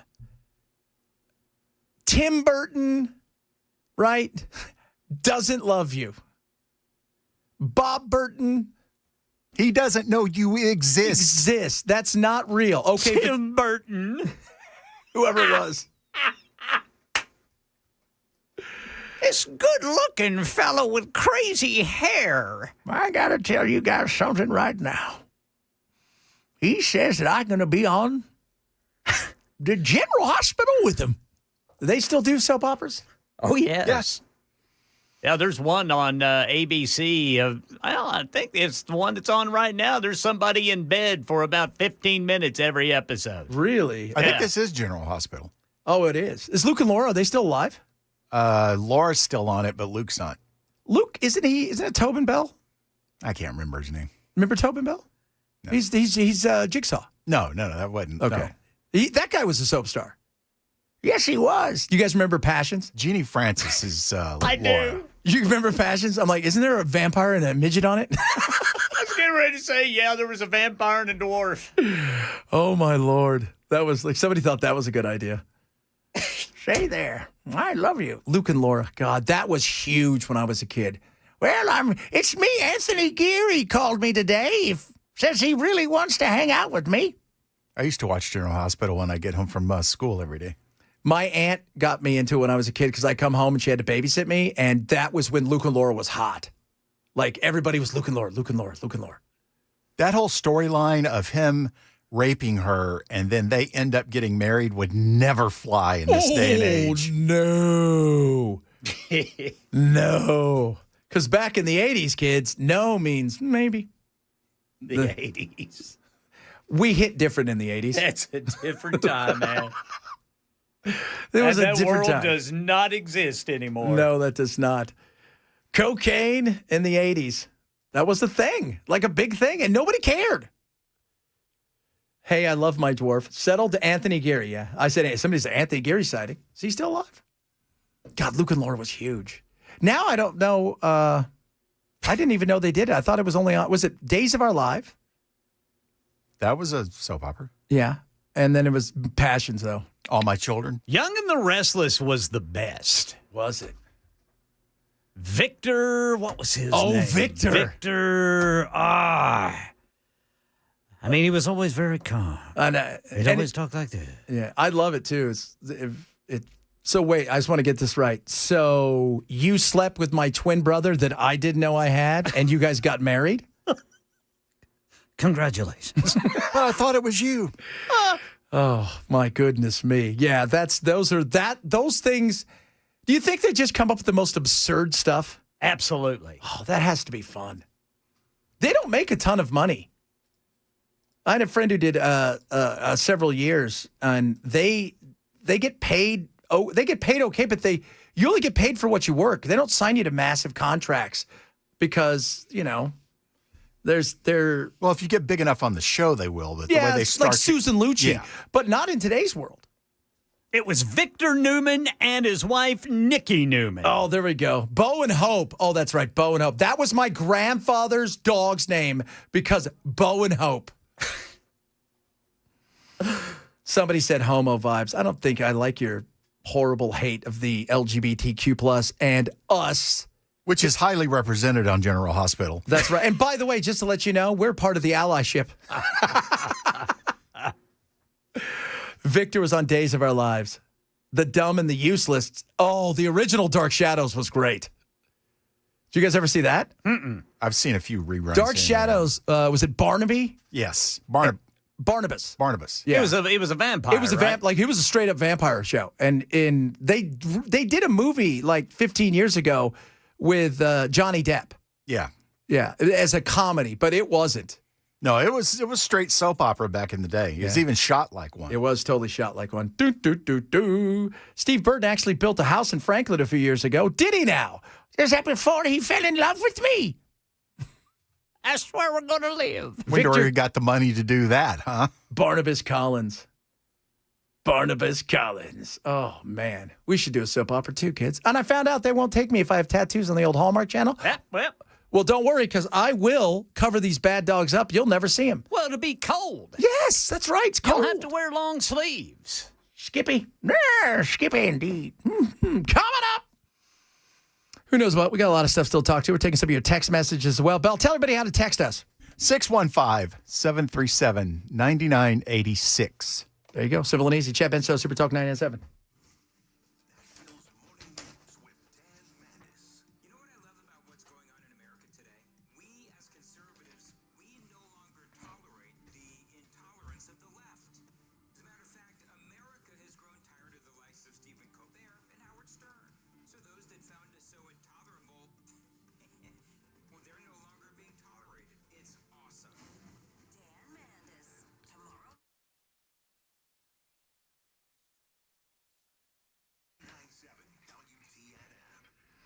Raycon, best earbuds around. Love my Raycon. You will love yours. The sound quality second to none. The classic earbuds are back. These things are awesome. And you think, oh, you say that about all your stuff. No, they're the most incredible thing you're going to wear. If you love audio and you don't want to blow your head out like some people do, or maybe you do, they've got sound quality that's not going to be distorted and destroyed. The fit, man, you can wear these for hours, man. Goodness me, that's what I love about them. There's no stems, there's no wires, there's none of that crap. The look is amazing. And right now, 20% off. They got active noise cancellation, which you're going to find at this price nowhere. They're half the price of other premium audio brands. And you can move through things like, for me, when I go golfing and I have them on, I wear the awareness mode, which I can hear what's going on outside, but I can still hear my music, whatever I'm listening to. If I want isolation mode and I'm super hyper focused on something, I can do that where I don't hear anything else but what I'm listening and looking at. It's the best. Get the best earbuds around. The classics from our good friends at Raycon. Go to buyraycon.com/Chad today. Buyraycon.com/Chad. 20% savings, free shipping, 30-day happiness guarantee. Buyraycon.com/Chad.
All right, drivers, we have an issue at the downtown split. This is a crash off on the right shoulder. It's 40 westbound as you're approaching 24 downtown, backing things up there. Right now in our nation's capital, the White House weighing in on yesterday's mass shooting that took the lives of an 8 and 10-year-old at a Catholic church's first day of school ceremony. Also got some news about how the survivors are doing. That's coming up at 2 on Super Talk 99.7 WTN. Somebody texted in and said, 2889. Got a friend in Nevada. His mother thinks she's getting a Tesla from Elon Musk. She sends him gift cards every month. Goodness. And you could think, I always talk about, Webroot, the company I work with, but that's one of the things that protects you. You need to figure out a way to protect your family. Because grandma and grandpa may seem lucid, mom and dad may seem today they're doing okay, but the next thing you know, they're going and getting gift cards for somebody and sending them off because they think their granddaughter's in jail in Mexico. By the way, Mexico doesn't take TGI gift cards as bail. No, or Otasco. No, they don't. Oh, my God. They said they can't stop her. She's 80. No, you could. Yeah, well, you better figure out. And I often wonder, too, where, because I think a lot of it, just like the swatting, where does that come from? Yeah, a lot of it comes from Eastern Europe. I'm still wondering about that. Yeah. We're going to talk. We'll talk a little bit about that next hour because what has happened over the last couple of weeks has been very fascinating. And my question is, like you guys, is the why? Why you do this? Why? This is an interesting, bizarre situation where people are doing this, and the sophistication of it. It is not a, pick up a burner phone type thing that they're doing. But you do wonder if it's this sophisticated, what's the end game? Because if you're in Eastern Europe, it can't be just a mess with the local cops in Chattanooga, of which you don't even know where Chattanooga is. Although I would like it there. I probably like there very much. Chattanooga. Very nice place. Been there never, but would like it, said Vlad the Impaler. The choo-choo. The choo-choo train's very nice. Yes, very nice. Oh, man, I'll tell you what. A lot of you chiming in about your love of soap operas. Quietly. Don't tell anybody, but I really like General Hospital. We're not going to tell anybody, Steve. There they go. The two people on this soap opera that are always in bed, they're making out in an office right now. As you do. There goes her coat. As you do. Woo, it's on. Up, she threw the wedding ring on the floor. Yeah. Now, is that the wedding ring to him or the wedding ring from her husband? Well, I don't know why she'd be throwing that down on the floor. Maybe she's so mad at him. She's so mad for at being him. so beautiful. She's going to make angry love with him. Oh, my Lord. Coming up, hour number 3 of the program. Check us out across all of our social media if you're watching us on YouTube. What's up? Hey, go check out my YouTube, at Chad Benson Show. Like and subscribe everywhere. Give us a thumbs up. Chad Benson Show, Super Talk, 997.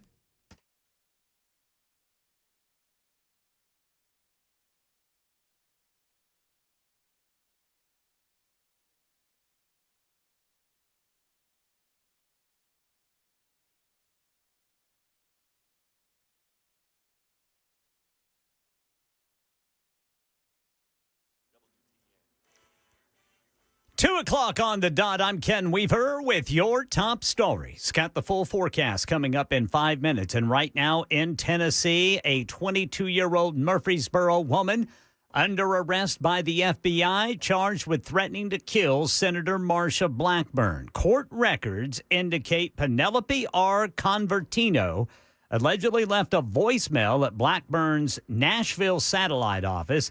This voicemail allegedly stated, quote, "My name is Mother Effer, and I'm going to kill Marsha Blackburn. I'm going to shoot her with a gun. I'm going to blow up her head on national TV," among other explicit and threatening comments. She is in custody. If convicted, she faces up to 10 years in federal prison and a $250,000 fine.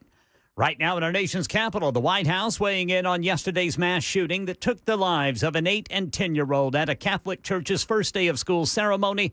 Press Secretary Caroline Leavitt during today's briefing. President Trump and the First Lady encouraged the entire nation to join all of us in praying for the victims and their families as they face unimaginable grief and loss. Meanwhile, hospital officials in Minneapolis say they're still treating 9 patients, including 7 children, one of those critically injured, and they say they're all going to make full recoveries. Luke Barr says the FBI is looking at this as a hate crime. The police chief today said that this is just a classic pathway of an individual to becoming a mass shooter.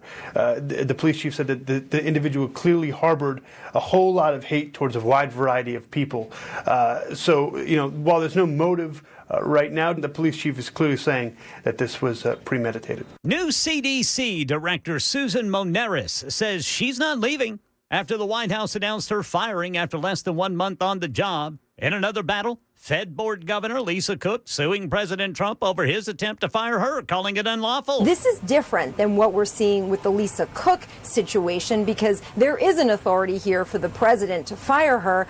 She serves at the pleasure of the president in that role. So I think at this point it's a matter not of if, but when the president weighs in and does officially remove her from that position. The other big thing here, of course, is the big thing about the vaccine policy and those 4 senior officials at the CDC who have said they're resigning because of that pressure being put on Menares. One of them is the chief medical officer at the CDC. Another is the director of the immunization center there. That's Karen Travers reporting. And right before Labor Day, new problems at a major hub for United Airlines. Newark Liberty Airport went on a ground stop on Thursday because of air traffic control communications issues. Newark has been the center of problems with ATC communications and controller staffing after controllers handling Newark airspace were moved to Philadelphia. They apparently lost radio communication this time. It was a second outage for controllers in Philadelphia handling Newark airspace in the last 24 hours. On Wednesday night, there was an outage while radio audio was not coming in clearly from pilots. Alex Stone, EBC News. Yeah, United and American saying this will be the busiest Labor Day travel they've ever had. That's the latest news. Weather's next. I'm Ken Weaver, WTN News.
Labor Day weekend.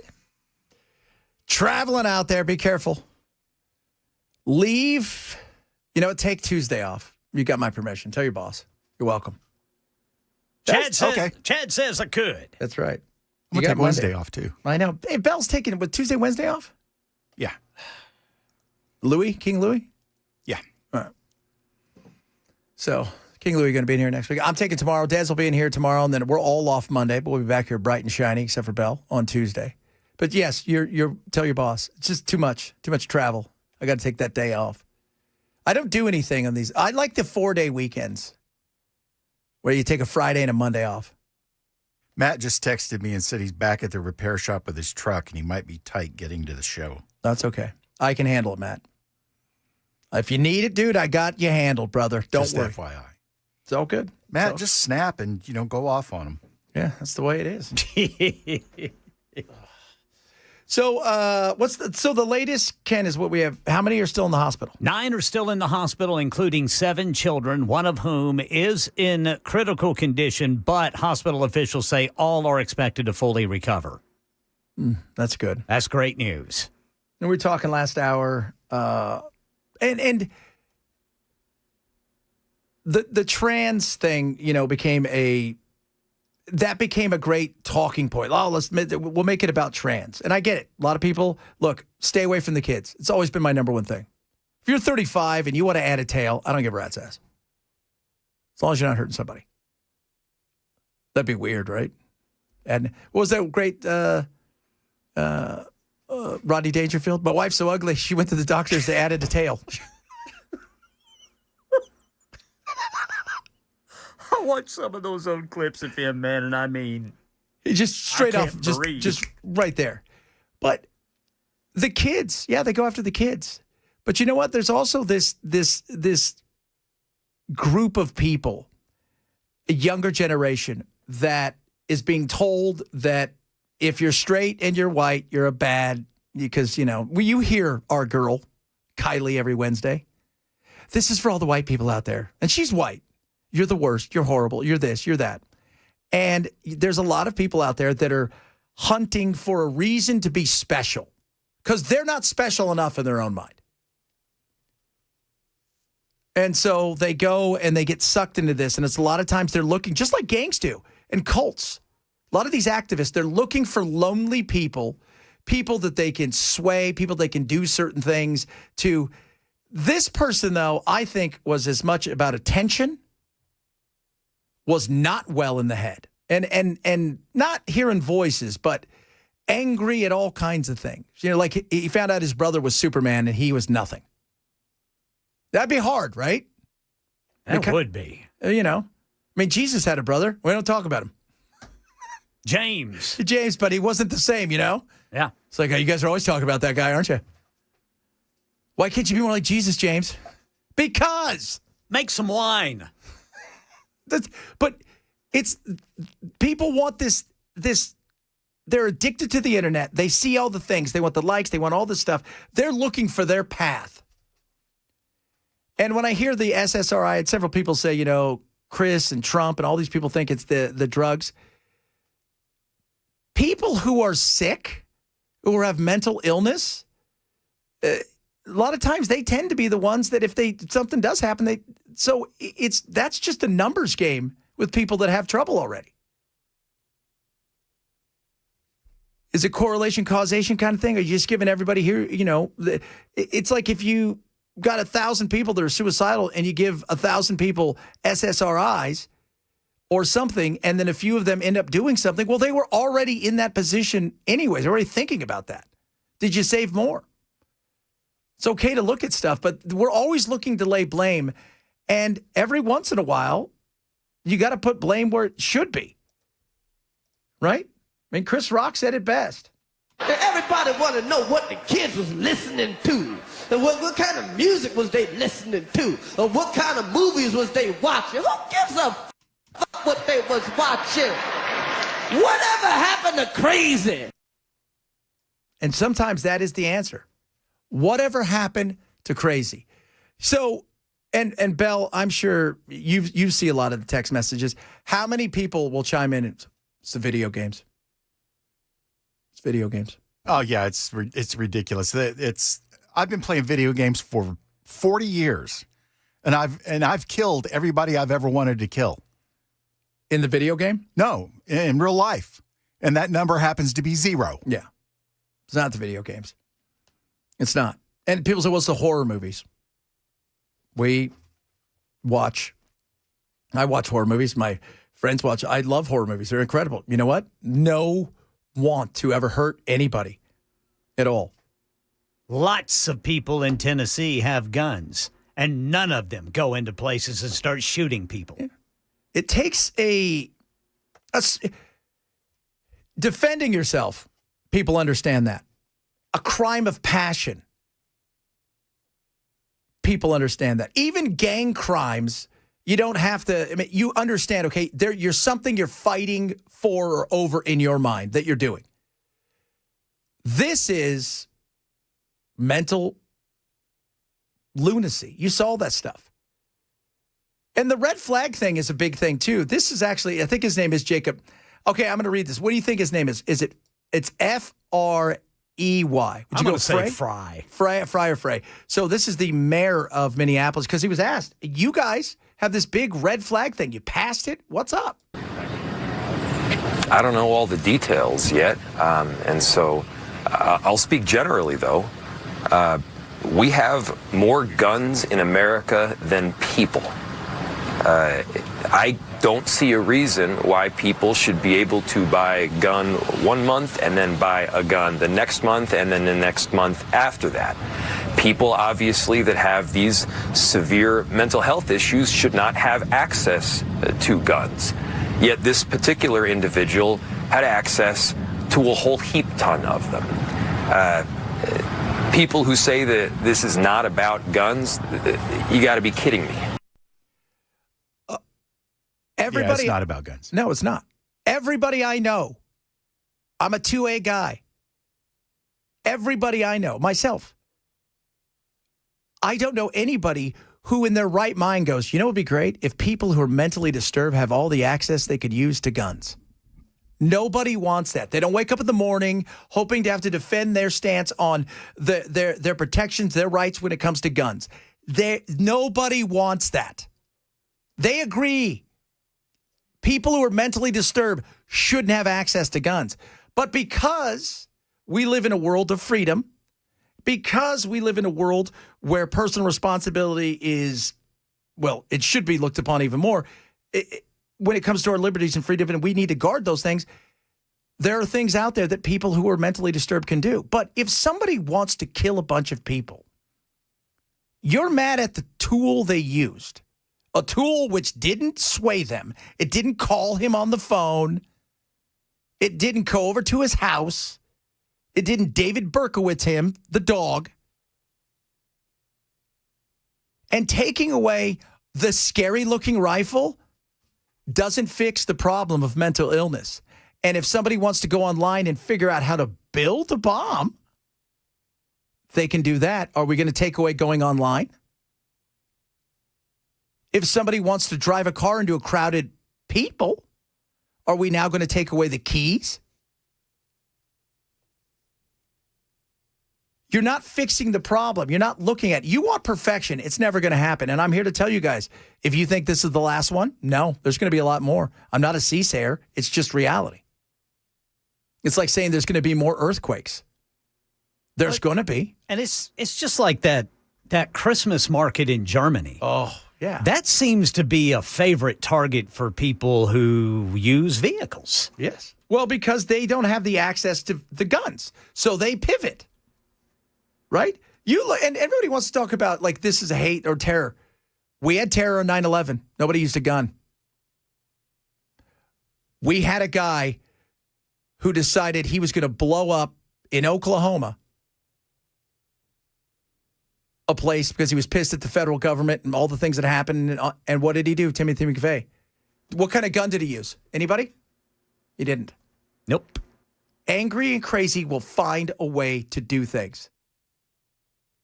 We always joke about with Jeff Goldblum, life will find a way. Crazy will. If you're that determined to do something, if that is your goal. And this guy's goal, and I'm still kind of shocked that more people weren't killed. And I think he shot some people through the windows, and I think he looked in there and he saw the reality of what was going on. And had a moment of moment of clarity, and then turned the gun on himself, because there was nobody in there had a gun. Nobody in there was fighting back.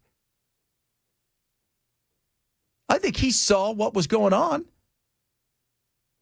And like Briggs said earlier, we had him here. Where is he? What's this company called again? I always screw up his company. Defense Systems. Defense System said he should have got in there because nobody was going to stop that guy. He would have killed everybody in there if he wanted to. So maybe he saw, oh, there's a consequence to what I'm doing. This is real. This isn't in my mind. You know, the 9/11 hijackers used box cutters to take over the planes. And now I can't take shampoo on the plane. And if you look at England, which has had strict gun control for I don't know how long now, they've gotten to the point now where they're trying to engage in common sense knife control. Well, did you see Australia? They want you to turn your machete in. Yeah, it's just... Good day there. Welcome to Australia. Come turn your machete in so you don't kill somebody because you're angry. Common sense knife control. We used to joke about that. Knife control. People are going to find a way if that is their desire. The question is, how do we get to those people to try to either turn them around, get them the help they need from the pain and whatever it is they're going through, or stop them in their tracks or put them in a position where they can't hurt anybody and probably live in a padded room for a long time. It's a horrible thing to say that you can't stop these, but you can't.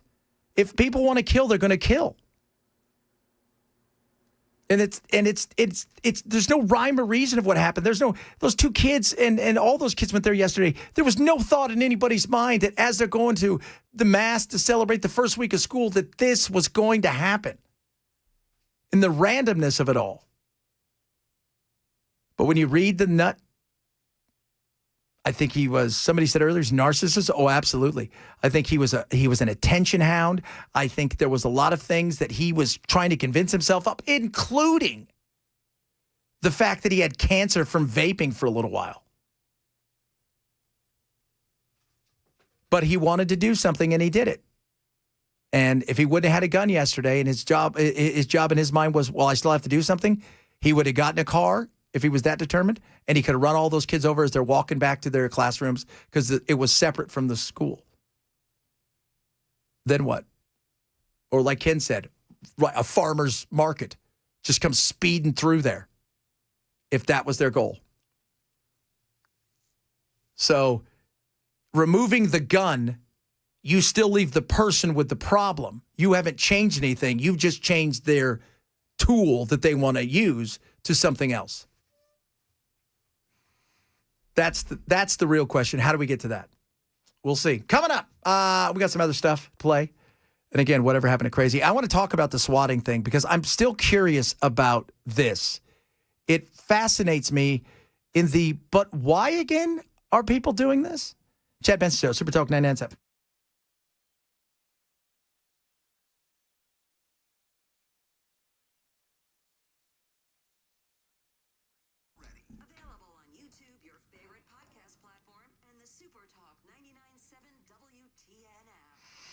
Rough Greens, ruffgreens.com/chat.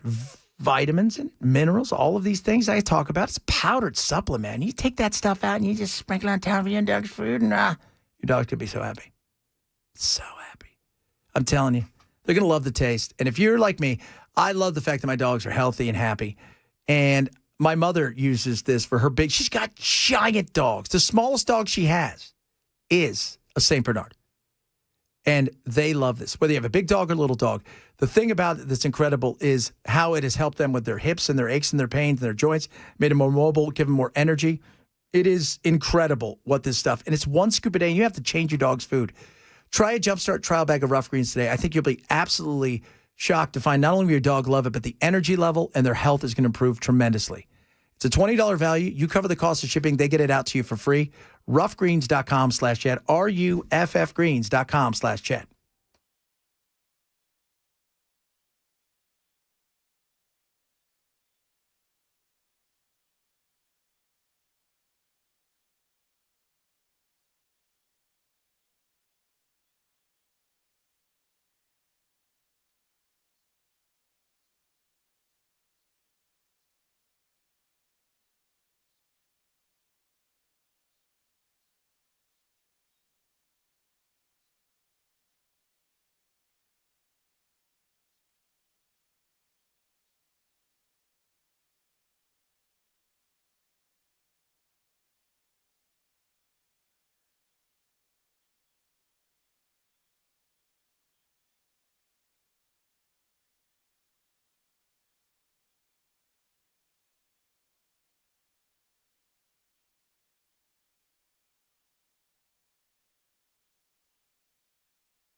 Drivers, we still have that crash on the right shoulder. It is 40 westbound, approaching 24 downtown. Then we've got a crash on Charlotte Pike, right there at I-40 in West Nashville. And the FBI's arrested a 22-year-old woman for allegedly threatening to kill U.S. Senator Marsha Blackburn. This story and more coming up at 2:30 on Super Talk 99.7 WTN. In recent days, police flooding the University of South Carolina, the University of Tennessee, Chattanooga, and Villanova. We didn't hear anything, didn't see anything. An officer came in with his pistol drawn, asked us if we heard any gunshots. We said no. He said, pack everything up that you have, get out of the building. A swatting group called Purgatory is believed to be behind those hoax calls and nearly a dozen others, resulting in lockdowns and, in some cases, panic. And it's a group called Purgatory. And I'm just curious about the why. And apparently, they like showing off on what they can do, so people will hire them to do it more. Yeah, when you see somebody like, I think Tim Pool has been swatted like 9 times now. When you see that happen, you're very aware it's got to be somebody who disagrees with him politically vehemently, and they're just trying to disrupt his life and his ability to make videos and stuff like that. Yeah. But you see that and you go, okay, I get the end game. Yeah. But with this, there doesn't seem to be an end game. No. I mean, think about they're like, well, their goal, I guess, is to impress people that may hire them. And I'm thinking, well, what are you hiring?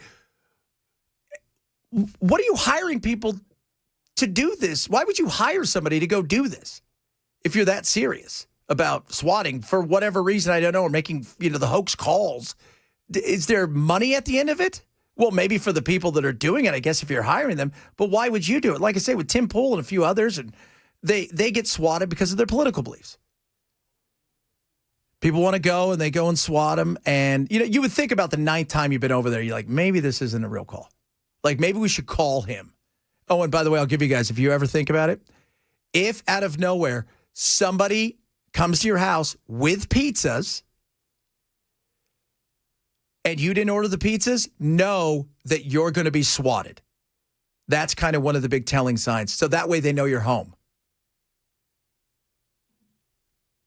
Just letting you guys. I'm still accepting the pizzas. Oh yeah, totally. That's why I just look at my camera and see who it is, and if it's not my mom and dad, I just ignore it. Yeah, but if it's pizzas, you got to take the pizzas. No, you got to. No, you wouldn't take the pizzas, dude? Absolutely not, because I would be wondering why the hell is a pizza delivery man standing outside my door? Because God is good. Yeah, you're looking at the gift horse in the mouth, aren't you? And then you're going to get hungry, and then one day you go to heaven, and God's going to be like, I sent you a pizza. You took somebody else's pizza then. And you didn't do it. You didn't take it. So, because I got warned by my company that they were swatting and trying to swat. And I'm like, because I get it all the time, the threats and this, that, and the other. And it's just like, ugh. And you have to You're burning bagels left and right. Yeah. Yeah. Absolutely. We joke about that. Let's just say AIPAC's not my friend. But it is, I'm just, the mindset behind it. Like I say, the political aspect, and it's not just politics. They do it to famous people. They do it to everybody because somebody, it's no longer ding dong ditch them or toilet. When's the last time somebody got their house toilet papered? Can't do that anymore, man. You can't? Oh, yeah. You'll get shot. We used to do that all the time. So much fun. Man. Find out where your teacher lives and go egg their car. Dude, we had a kid that we played soccer with that was such an idiot. He goes, you guys really want to get back at somebody? Yes, this toilet paper in my house. My mom and dad are jerks. Like, you want to toilet paper your own house? I had a friend who would do it completely naked. Can't do that anymore. No. Well, you could. Well, you can. And you wind up as a registered sex offender. Well, unless, of course, you scream you're homeless. And then they're like, oh, well, that's... So then they're like, well, sorry about that. Didn't mean to bug you. Do you remember toilet papering? Oh, yeah. Oh, gosh. We toilet papered this house one time, and it's I don't even think you could do this in today's world of snitches and stuff. Because here comes 10 kids, right? walking in at 10:30 at night. We're all like 16 and 15 and 17 into like a Stater Brothers or a Publix. And you're like, where's the toilet paper aisle? And you go there and you buy 300 pieces of rolls of toilet paper. And they never even bat an eye back then. Yeah. They're like, whatever. Well, you could take a couple of big cans of Wolf Brand chili with you, and then they'd say, oh, yeah, I get it. Yeah. You guys don't understand something. I'm having some issues with Crohn's disease. Just in case. I have a very, very soft stomach. Lots of flatulence. But then you go and you get it, and you go out there, and it was fun. And then you just drive by the next day just to see if the parents are doing it. But it used to be, if you got your house toilet paper, it was like, oh, cool. Like the girls did it. You're like, all right, they like me.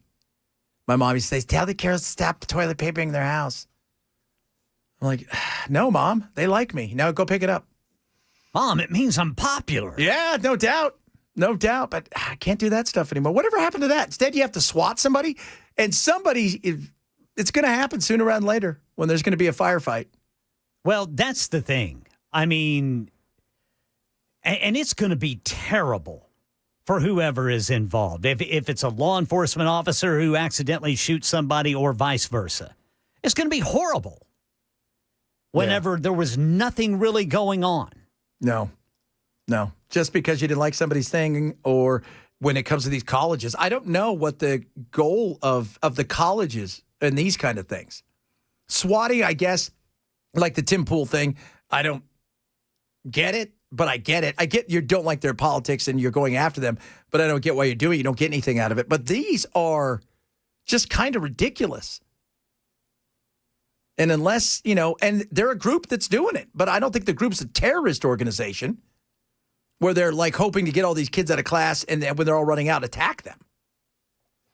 So who knows? Who knows? All right, coming up, we got some interesting text messages you guys sent about a lot of different things when it comes to Minnesota, the gunman, and a bunch of other stuff. We're going to reach out. We're going to talk a little bit about that as well. If you missed the show, we always say shame when you grab the podcast. Chat, Ben. So, 710-997.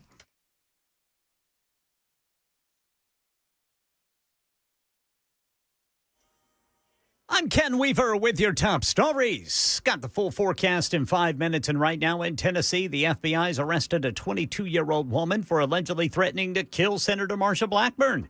Court records indicate Penelope R. Coventino of Murfreesboro left a voicemail at Blackburn's Nashville office stating, quote, my name is Mother Effer, and I'm going to kill Marsha Blackburn. I'm going to shoot her with a gun. I'm going to blow up her head on national TV, among other explicit and threatening comments. Convertino charged with threatening to murder a federal official intending to impede, intimidate, and interfere with official duties. If convicted, she could get a maximum sentence of 10 years in federal prison and a $250,000 fine.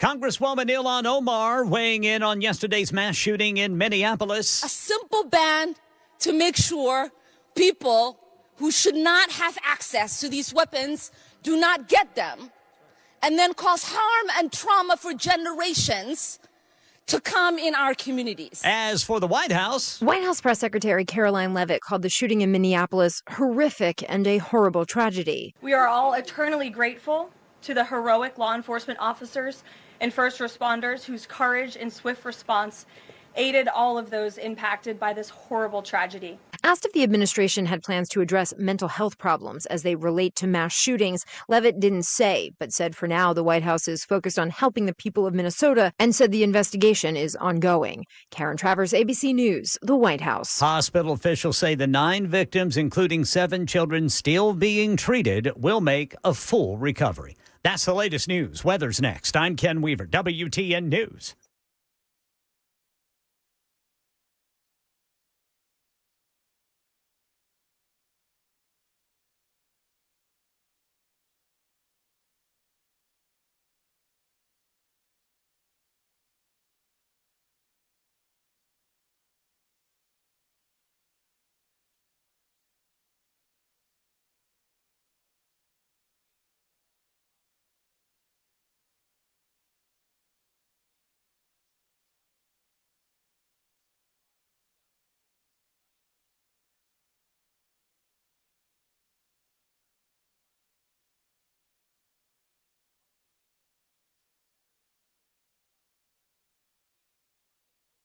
Totally dry. I just can't rule out a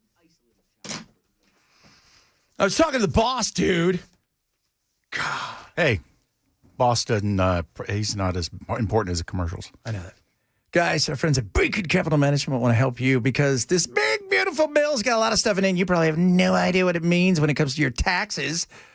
But did you know there's plenty of stuff in there? And stuff like, let's just say your car, right? So there's certain restrictions that go with this, but you can deduct up to $10,000 in interest in your car. Maybe you like to give, but you don't do the itemized. They've got things like above-the-line charitable donations, and it varies. 1,000 for individual, 2,000 for couples. You see where we're going. But these things also have timeout dates. They're only going to be around for so long. And if you're over 65, this is pretty awesome. Additional senior deduction up to $6,000 is a phase-out. It's not complete tax, elimination, but with Social Security benefits, this is an incredible thing. But you got to find out how it works, and that's what Beacon does better than anybody else. They want to help you. And they want you to call them, give them a free financial consultation. It's not going to cost you anything. You can go to beaconcm.com. That's beaconcm.com. Or call 615-488-9303. 615-488-9303. This is a paid placement.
Birch Gold. There's gold out there that may be a perfect time for you to think about, what can I do? I feel like I need to do something. It's unsettling. Gold's finite. It's not going anywhere. It's up massively over the last 12 months. And with the dollar weakened, who knows what the Fed's going to do? Stuff's getting more expensive. Gold is the place. And my friends over at Birch want to help you. So I want you to do this. Text the word Benson. That's my name, Benson, to 989898 today. They're going to get you out an info kit, talk to you about some of the things that are available to you. They're A+ rated by the Better Business Bureau. They have tens of thousands of happy customers. They can show you some of the amazing things you're able to do. So maybe it's just diversification. Maybe it's in case of the zombie apocalypse. You don't know. It's just a smart thing to have yourself in a position to protect what you've worked so hard for. So this is what I want you to do. Text the word Benson to 989898 today. Find out what they have to offer. It's an information kit, no hard sell, none of that stuff. Just common sense information that will help you make the right decision when it comes to you and your family. Text the word Benson to 989898 for Birch Gold.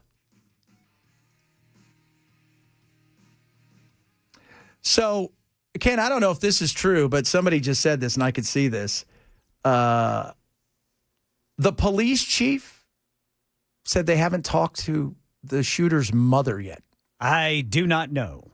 If that is true, that is insane. Yes, I would think she would be the first person. One of the first people. If that's true. If it's true. Well, I mean, he just did a big press conference. That is That's the first person. You're going to everybody he knows. You're going to go to the home. The papers have talked to the neighbors. Yeah. They said he was a regular guy. Just a normal guy. Had some friends, kept to himself, and they live in Minneapolis. And they said he's 20-something with pink hair. He goes, we live in Minneapolis. There's a cornucopia of weirdos here. So one weirdo, another weirdo. It seemed harmless. And he had friends, which is also very interesting. And he lived on his own. But the fact that nobody has talked to his family is crazy.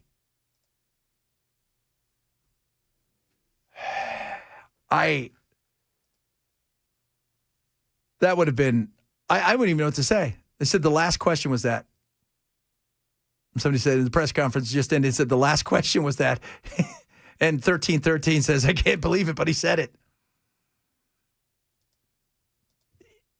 So 24 hours after he tried to kill a whole bunch of kids and succeeded in killing 2 and putting a bunch in the hospital, forever changing their life and scarring a community, when asked if you had spoken to Mom, not yet.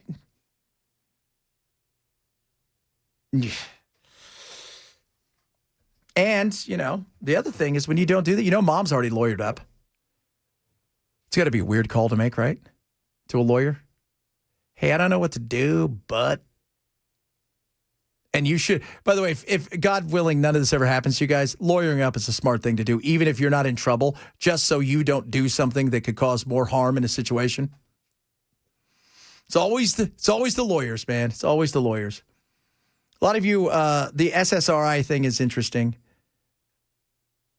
And that goes back to correlation cause. You've got these people that take these medicines. You shouldn't demonize them. And you shouldn't.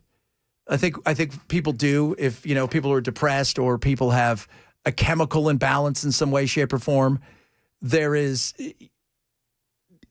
They don't need to be demonized. And the whole, if you take it, it's like the video games and stuff. If there's a large swath of people, this guy played Dungeons and Dragons probably. He looks like a Dungeons and Dragons player. It doesn't mean that Dungeons and Dragons is the reason. Correlation does not equal causation. No, not in this. And with the asset, there's a big study out of Sweden and a big study out of, I think it was Switzerland, about this. And these were huge. These were 1 million people almost. And it showed that, no, across a massive amount of people, that the SSRIs didn't cause any issues. And there isn't the other study where they didn't get SSRIs, and we don't know, because that's the thing about something like this. It's hard to have a study because not everybody's the same.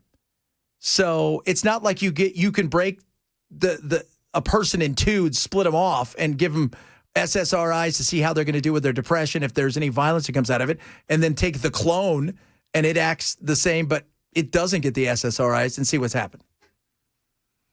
Because you're already predetermined to be potentially violent and or dangerous, mostly to yourself. One guy texted earlier and said he was diagnosed a few years ago with depression, says he's doing better. Said the first thing he did, though, was called his brother and gave him his guns. That's personal responsibility. Yes, sir. That is. Oh, my Lord. I can't believe if they haven't talked to the mom. So he said hundreds of interviews have been done with the family and friends. By who? You're the chief. The FBI, maybe? You guys, they should have been there originally, like 2 seconds afterwards. Go to his mom's house. How old was this guy? 23, I think. 23. Okay. So I was just thinking in my head, maybe she lawyered up because they were going to try to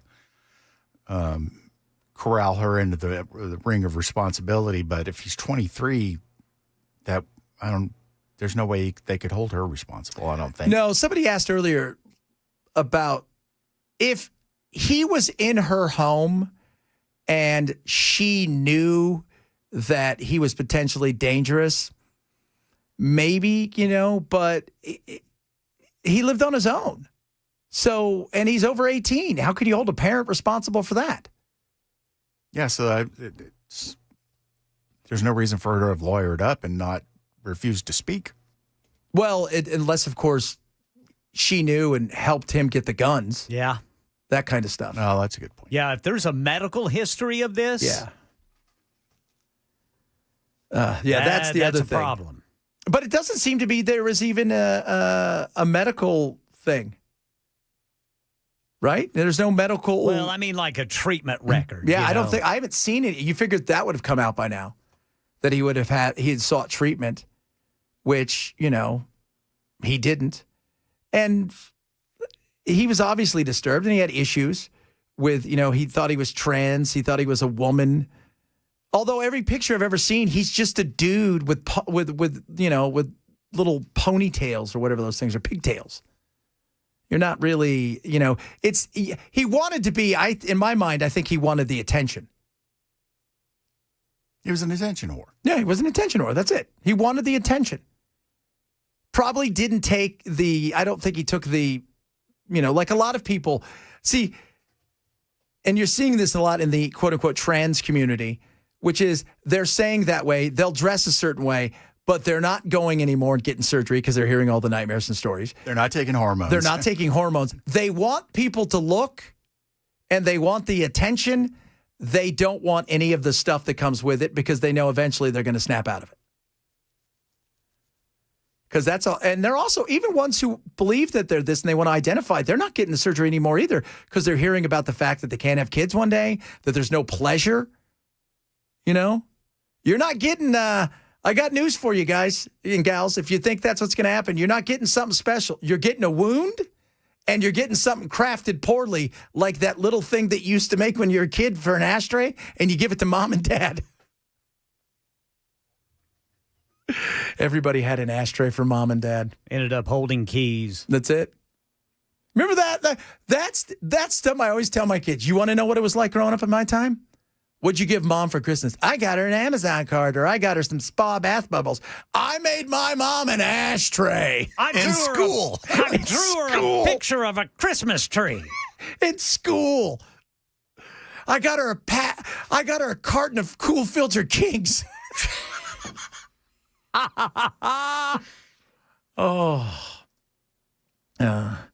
So, police chief said no state investigation on medications.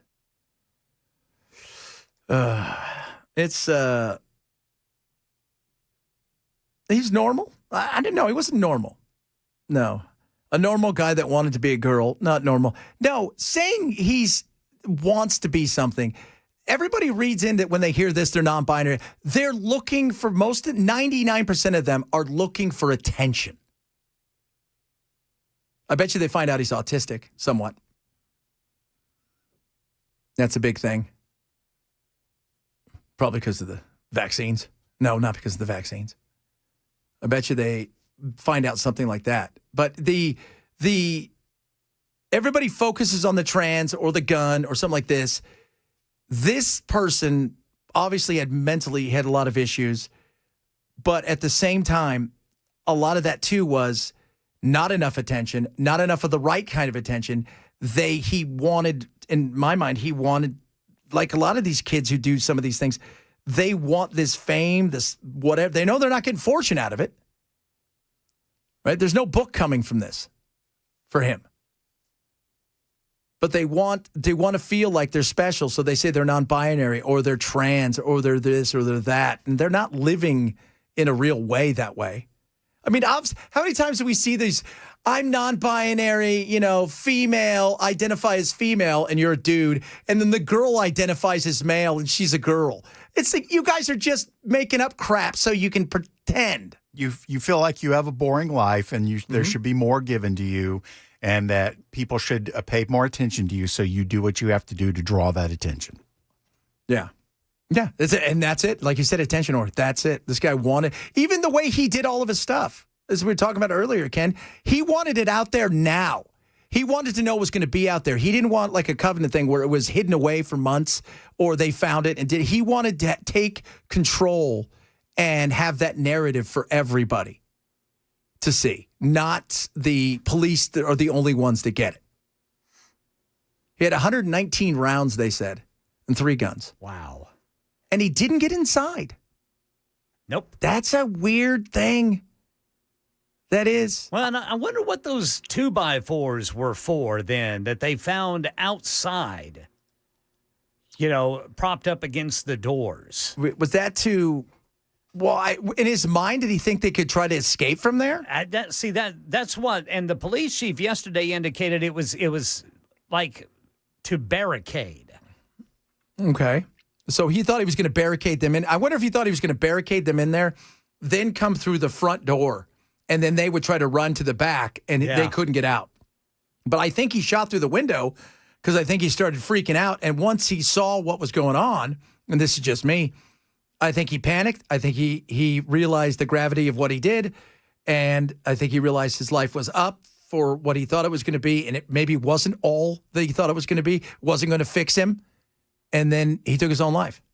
He had a moment of clarity. And then that was that. Because he wasn't facing gunfire. No. So, and he didn't get in. I mean, I find that weird too, that you didn't get in. You had a gun. You couldn't shoot through the door if you were that serious. But seeing it happen, as opposed to living it in your mind, probably a whole different thing. All right, coming up, we would say we'd have the welcome Matt. But Matt is running a little behind, so you've got the welcome, Chad. Straight ahead, Chad Benson, Super Talk 997.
He's on his way. Matt will be here, so you get stuck with me. Somebody said, it's hanging Chad. That's right.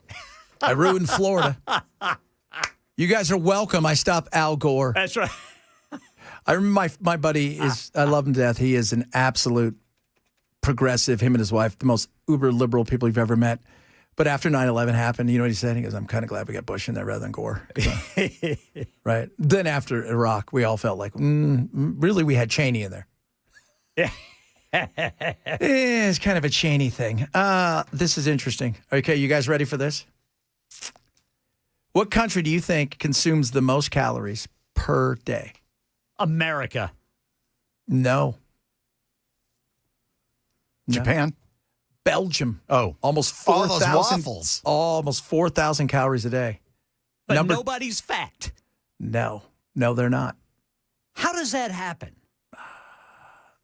You know, they're getting fatter over there. Oh, They've really caught up to us. They have. They could talk about Americans being fat. And while we are fatter, they're not too far behind. Because the other thing is, we have exported junk food and stuff to them. They continue to drink heavily. And those calories are massive. Number 2. What country loves me the most right now? Loves you the most? Israel. Number 2. Followed by us. So we, on average, consume 3,800 calories a day. I just had a nectarine. I wonder how many calories. How many calories in a nectarine? That is a good question. Oh, it was a good one, too, man. We're supposed to have about what? Keep bragging, Ken. 2,000 to 2,500 calories a day, depending on your height and whatnot. Yeah. Man, we are overachieving in a major way. Only 63 calories in a nectarine. Ooh, go get yourself a nectarine. Sweden, they have 3,347 calories. They're on the top 40. Do they have FatCon in any of these countries? No, they all come here because we got the best food for FatCon. Excuse me, people. I can't believe you're saying that. That's a real thing. We didn't make it up. Goodness me. By the way, the lowest, what country do you think has the lowest? Lowest calorie intake? Japan. No. And Africa, Kenya, or Well, Ethiopia. Gaza right now has the lowest. Well, but yeah, outside of that, the Ethiopians are still up right around 1,500 calories a day. So. Well, that's better than they were doing in the early 80s. Yeah, it was. That is 4,000 calories a day. That is, I couldn't even, yes, I can have, I'll be honest, I probably had 4,000 calories yesterday because we had cake, or 2 days ago, we had cake, and we had some, because Charlie's birthday, my little daughter, her birthday doesn't stop. It's a week or two of, it's like an Indian wedding. Yes, sir.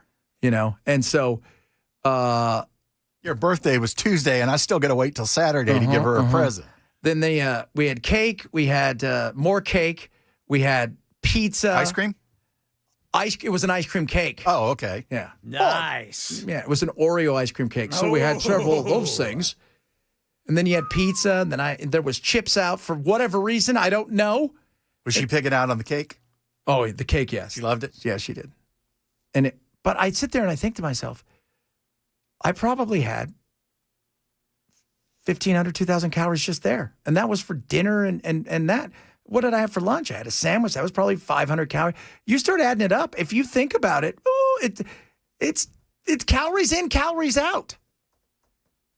That's what it is. And we could easily do that. We could easily put that away. It was that basketball guy, Sean Bradley, who was out of the 7'7" guy. He couldn't put on weight. And they had him on a special diet. And he's like, I can't eat that much. Well, there was a story about who was the swimmer that got busted for pot? Phelps. Phelps. He tried to eat like 25,000 calories a day. When he was in training, he would be eating 25,000 calories a day and losing weight. That was my brother. That was the problem for him in hockey. Even though he was a pro, he never got to where he probably could have. He had the skills, but at 6'4" and 150 pounds dripping wet, and he would eat 5,000 or 6,000 calories a day, and it wouldn't matter. Now I walk by a calorie and it jumps on me. Get off! Get off! Coming up, Chad in for Matt, partially until he gets here. It is the Chad Benson Show, Super Talk 99.7.